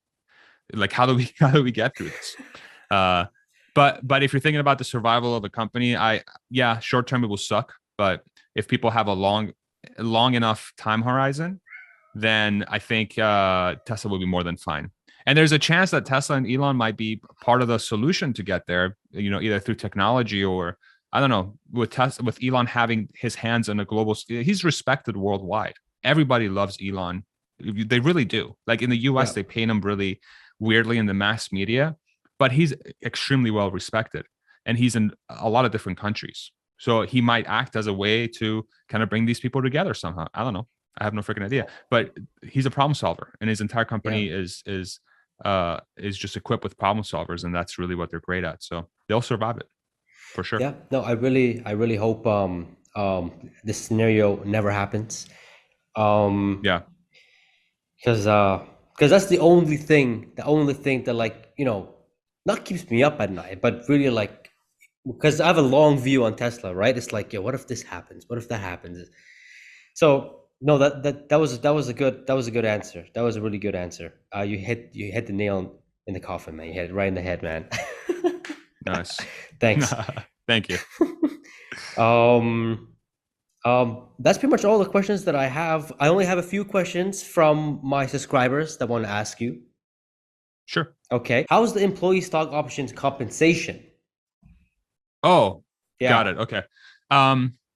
Pretty good. I mean, when it comes to if you're like at a leadership level or engineering level, like say engineering like 2, 3, 4, like the higher level engineering, it's like anything. When you join a job, everything is negotiable, so you can negotiate sort of how many shares you want to be part of your compensation, and like how much you're willing to give up in salary, so on and so forth, to get those shares. But they also have an employee stock purchase program, which is pretty common in public companies in the US, where you can allocate up to 15%, so 15% of your salary towards an escrow account that will allow you to buy Tesla at a 15% discount every 6 months. Oh, man, that's nice. 15% discount, That's nice. which is awesome. And that's common. That's pretty common for all public companies in the US. But Tesla specifically, it's great because of its long-term potential. So yeah, it's good. It's great. It's one of the best stocks you can buy right now. And working at the company, you have a lot of access to gain those shares. And from my experience, it's great, especially if you can negotiate that being a big part of your compensation package. Yeah, no, that's solid. That's solid. If I was a Tesla employee, man, I'd go all in, Yeah. a lot of employees at Tesla do keep an eye on the stock price, because basically all employees have some sort of skin in the game. And I think that's a great thing. It's a great move by Tesla to have done that. In my opinion, I think we pretty much bottomed in Tesla. Like, I think it was like $620 per share. Mm-hmm. That would have been an awesome time to use that stock options, man. That would have been like a phenomenal time to use that. Yeah. It would have to been like linked up with the beginning or ending period. So the period I think starts March 1st and it ends September 28th, and then or September 30th, and the new period starts October 1st through the end of February. So it would take 15% off the cheaper of the beginning or ending price. So that's how it works. So it's not the lowest price in the entire Oh, period. It would have to oh, be of the beginning or ending, but still, you still get a 15% discount on the lower price of the two periods of the start or end. So you that's still get a benefit. It's not like that's a best really case good benefit. scenario, but it's like it can be pretty 15, great benefit. 15%, man. That's $100 Yeah. bucks. You guarantee a 15% return basically if you sell Yeah, right away, you know? Yeah. that's awesome. That's pretty awesome. It's That's better than awesome. any 401k that I know. Oh yeah, Yeah. 100%.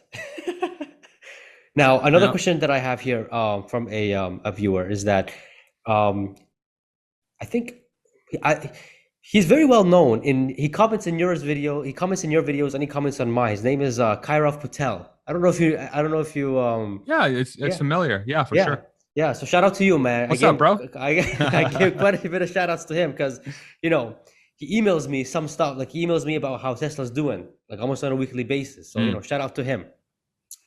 that's great. But I think he asked this question. He's like, did you work harder knowing that the company's aspirations and their missions? I know we spoke about that, but knowing that the mission was like to be to go to sustainable energy, and when you're working in Tesla, did you know, knowing that mission, did that make you work even harder and Yes. make you go forward really, huh? The next. I know Yes. they push you to the next level anyways, but did this make you push you, even further? Yes. Yeah. I really think mission driven companies are maximizing the chances of the workforce working at their fullest potential because you're working for something bigger than self, especially if you believe it. Yes. And in the case of Tesla, their mission is so clearly defined and is so easily understood that it's hard not to be inspired by that. It's hard not to be inspired by it. And that will definitely add a certain level of oomph for your effort and you wanting to go harder. So absolutely 100%. I would say it probably made me work the mission alone 20% harder than I would have Wow. if the mission didn't exist. Yeah. It's significant, Yeah. Honestly, especially in the moments that matter, in the moments that suck, when nothing works and you're already exhausted and it's 10 o'clock at night and you haven't slept well in like a week. And like tomorrow you have to get this thing done and it's completely broken. At that moment, the mission is what carries you forward. wow. I was like, okay, this is important. I have to get this done. This is important. And then you do it. And then magic happens. Yeah.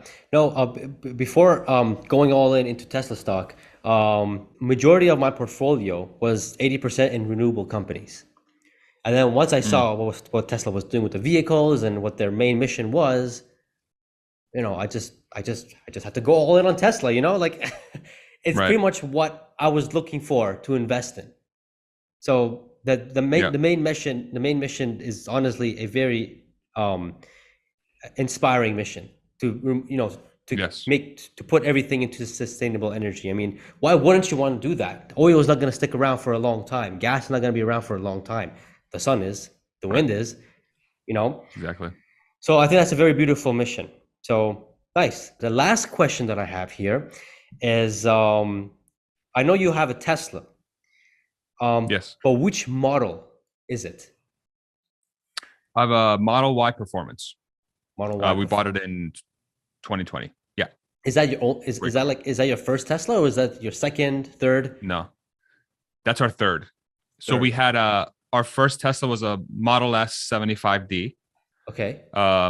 Our second Tesla was a second Model S Oh 75D. So wow. at one point, my wife and I were driving around with two Teslas, and we were looked like two douchebags because we're like, we have two Teslas parked in the, because we were doing well, and Yeah. we lived in a very humble home, but we had two Tesla Model S's, and we were that douchebag couple with two Tesla Model S's.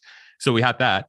And then after a while, we're both like, this is the dumbest thing we've ever done. Yeah, they're amazing cars, but why the hell would we have two luxury cars? It doesn't matter how great they are. This is dumb. So we sold both, and we bought a Model Y Performance. And honestly, that might be my favorite car so far that Really, I've the had. Model Y. Yeah, because the utility is incredible, super efficient, safe as hell, and the performance version is quick. It's 0 to 60 in 3.4. You know, it's not a it's a fast car.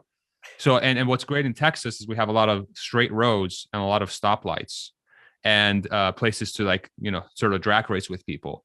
And not one car yet in the Austin area has been able to get even remotely close to keeping up with this thing. Doesn't matter what hooks up next to me. So, and that's always a great conversation starter, because Yeah. the guy's like, "Holy crap, I didn't know they were that quick," and I'm like, "Dude, I don't know what to tell you. Just go buy one right now." They're like, "I'm gonna have to look one up." So, yeah, I love the Model Y. I mean, all three cars have been great. The Model S, I think, is the best looking car that they have. It's a gorgeous car. The Model Y looks good. I mean, it's not a bad looking car. The Model S is absolutely gorgeous. Yeah. But the Model Y is just it's just a do everything machine. It's a do everything machine, and it does everything so well. Now, my only negative would be if you're somebody who really likes to take turns as fast as humanly possible and really get that low to the ground, then get a Model 3 Performance. That will do better for those things. But the Model Y does a pretty good job. It really does. So I love that car. So in about a week time, I'm going to Canada, and I'm planning to rent out a Tesla for a day. Great. Which model do you recommend? What are you looking for?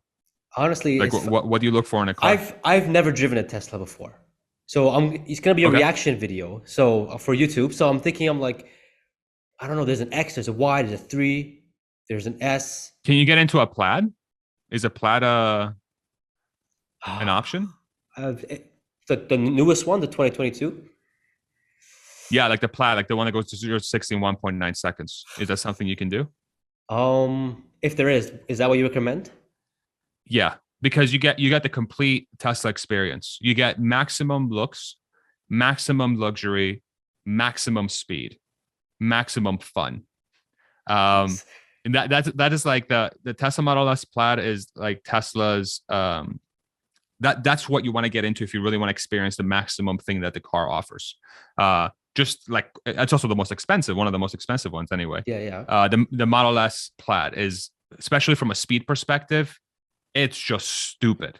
It's completely dumb. If you want to be the flashiest, go with the Model X because it's got the Gullwing doors, but it's still pretty damn quick. And you can kind of, and it's got the crazy windshield and everything like that. So if you want the flashiest, go with the Model X. If you want the best performance on the track, go with the Model 3. If you want the do everything machine that is really geared to take over the market and really it's like the essence of what it means to be a mass market vehicle, go with the Model Y. So each one of them kind of offered different things. So you can't go wrong with any of them. If you've never experienced a Tesla before, all four of them will blow your mind. But if you're really trying to hone in into a specific part of the experience, then I would kind of think about it that way. Really? But you'll get 90% of what you're looking for from all those vehicles. Is the last 10% is sort of like what I described. That's what you would get from each one of those vehicles. Okay. Yeah. I was originally thinking to get the Model X because it's apparently the most over-engineered SUV. Oh yeah. So I'm thinking, I'm like, okay, I mean, how can it be over-engineered? Let me check it out. So that I was thinking to get the X, but then now you're saying the S Plaid, and I'm just like, like, you got me thinking. The S Plaid is going to be the car that, because it's the fastest one they have.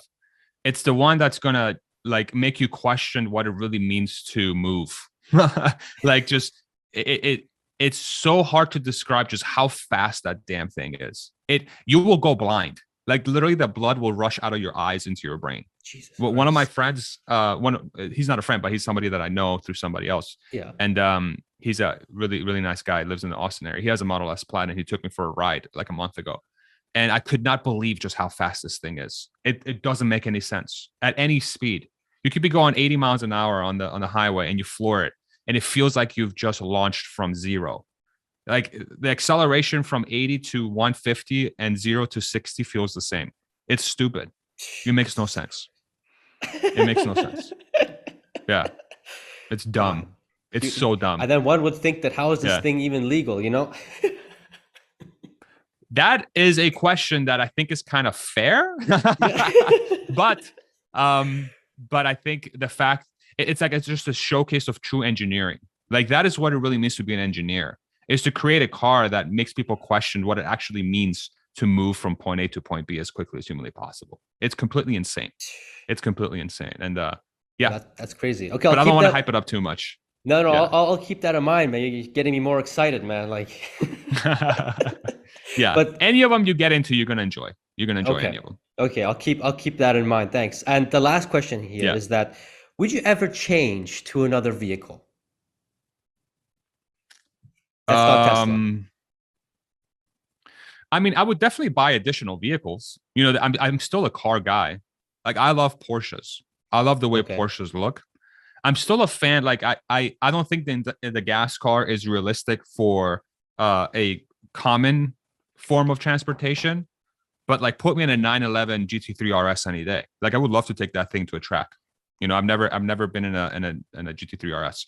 So, like, it's a gorgeous car and it's so fast and it sounds incredible, right? So I love cars. Gran Turismo is like one of my favorite gaming franchises of all time on the PlayStation. Like, I still play it to this day.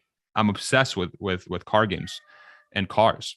So, I will definitely add I will definitely look to add to my sort of vehicle collection over time, hopefully. But will I ever not drive a Tesla? No. I think Teslas are going to be forever part of our life, really, because Yeah.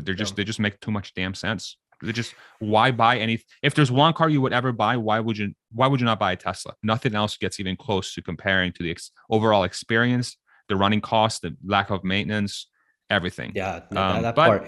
My, you my know, my friend in Canada, yeah, he's like, everyone's complaining about gas. I'm not. I'm just, I'm chilling. yeah, chilling. Yeah, I'm just chilling. 20. I think he said how much he pays for electricity for his vehicle a month. I think it was like 30 Canadian dollars every month.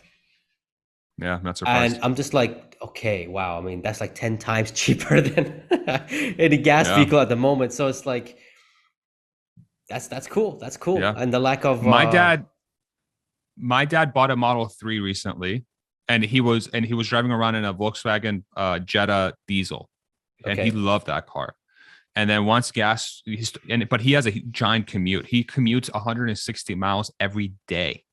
160 Wow. miles every day. So that's what, Jesus. 250 kilometers a day, something like that, That's a every single lot. day. Yes, he's crazy. And we've tried to get him to move closer. He's like, I like my job. I'm like, okay. So shout out to dad. Yeah. And he was spending upwards of $700 a month on fuel, on diesel. Jesus Christ. $700 a month. And then he ended up switching to a Tesla. And then he's paying less in the car payment than he was paying in just fuel. Makes And then he's sense. got no maintenance. Yeah. He's safer. It's crazy. Yeah, that's Yeah. amazing. Yeah, it's a no-brainer. It's honestly a no-brainer to switch to a Tesla vehicle. Yeah. It's It just really now is. imagine what's going to happen when the compact car comes out in a few years. If the I price is know. 25, 30,000, I mean, that's just going to be something Yeah. different. But the competition is coming. The competition is coming. Yeah, the company's just coming. Yeah, yep, it's coming. Yeah. It's wild. Be prepared. Yeah. But no, that's all the questions today, man. I mean, thanks a lot, Farzad, for accepting the call and the invite. And this was awesome, man. Of This was course. the first ever interview, and many more to come. I'm sure I'll have you a lot more Yes. on the channel. Um, Yes. there was other questions to ask because the time is short and we just get too deep. I never thought we're going to get so deep into these questions, to be honest. Yeah. That Yeah. these questions have to be answered another time. So Yes. I hope you guys enjoyed this video. Again, go subscribe to his channel. Link is in the card in the corner and in the description. Former Tesla employee, great insight, awesome videos. I myself am a subscriber and I do watch almost pretty much every single video he puts out. It's an awesome content that Farzad puts out. But yeah, man, thanks a lot, Farzad, and I hope I see you again soon. Yes, sir. Thank you so much for having me, man. I had a blast talking, and I like to talk a lot, as I'm sure you can tell by this. But I do think the Tesla story is unique, and to this day, I think there's still a lot to be learned from that. And especially from an investing angle, I think there's still a lot that's not well understood about the company. And I think we've talked about a lot of that today. And yeah, man, thank you for having me on. And I look forward to future chats with you. And I hope your viewers found this valuable. Thank you so much for having me. For sure, man. For sure. See you, man.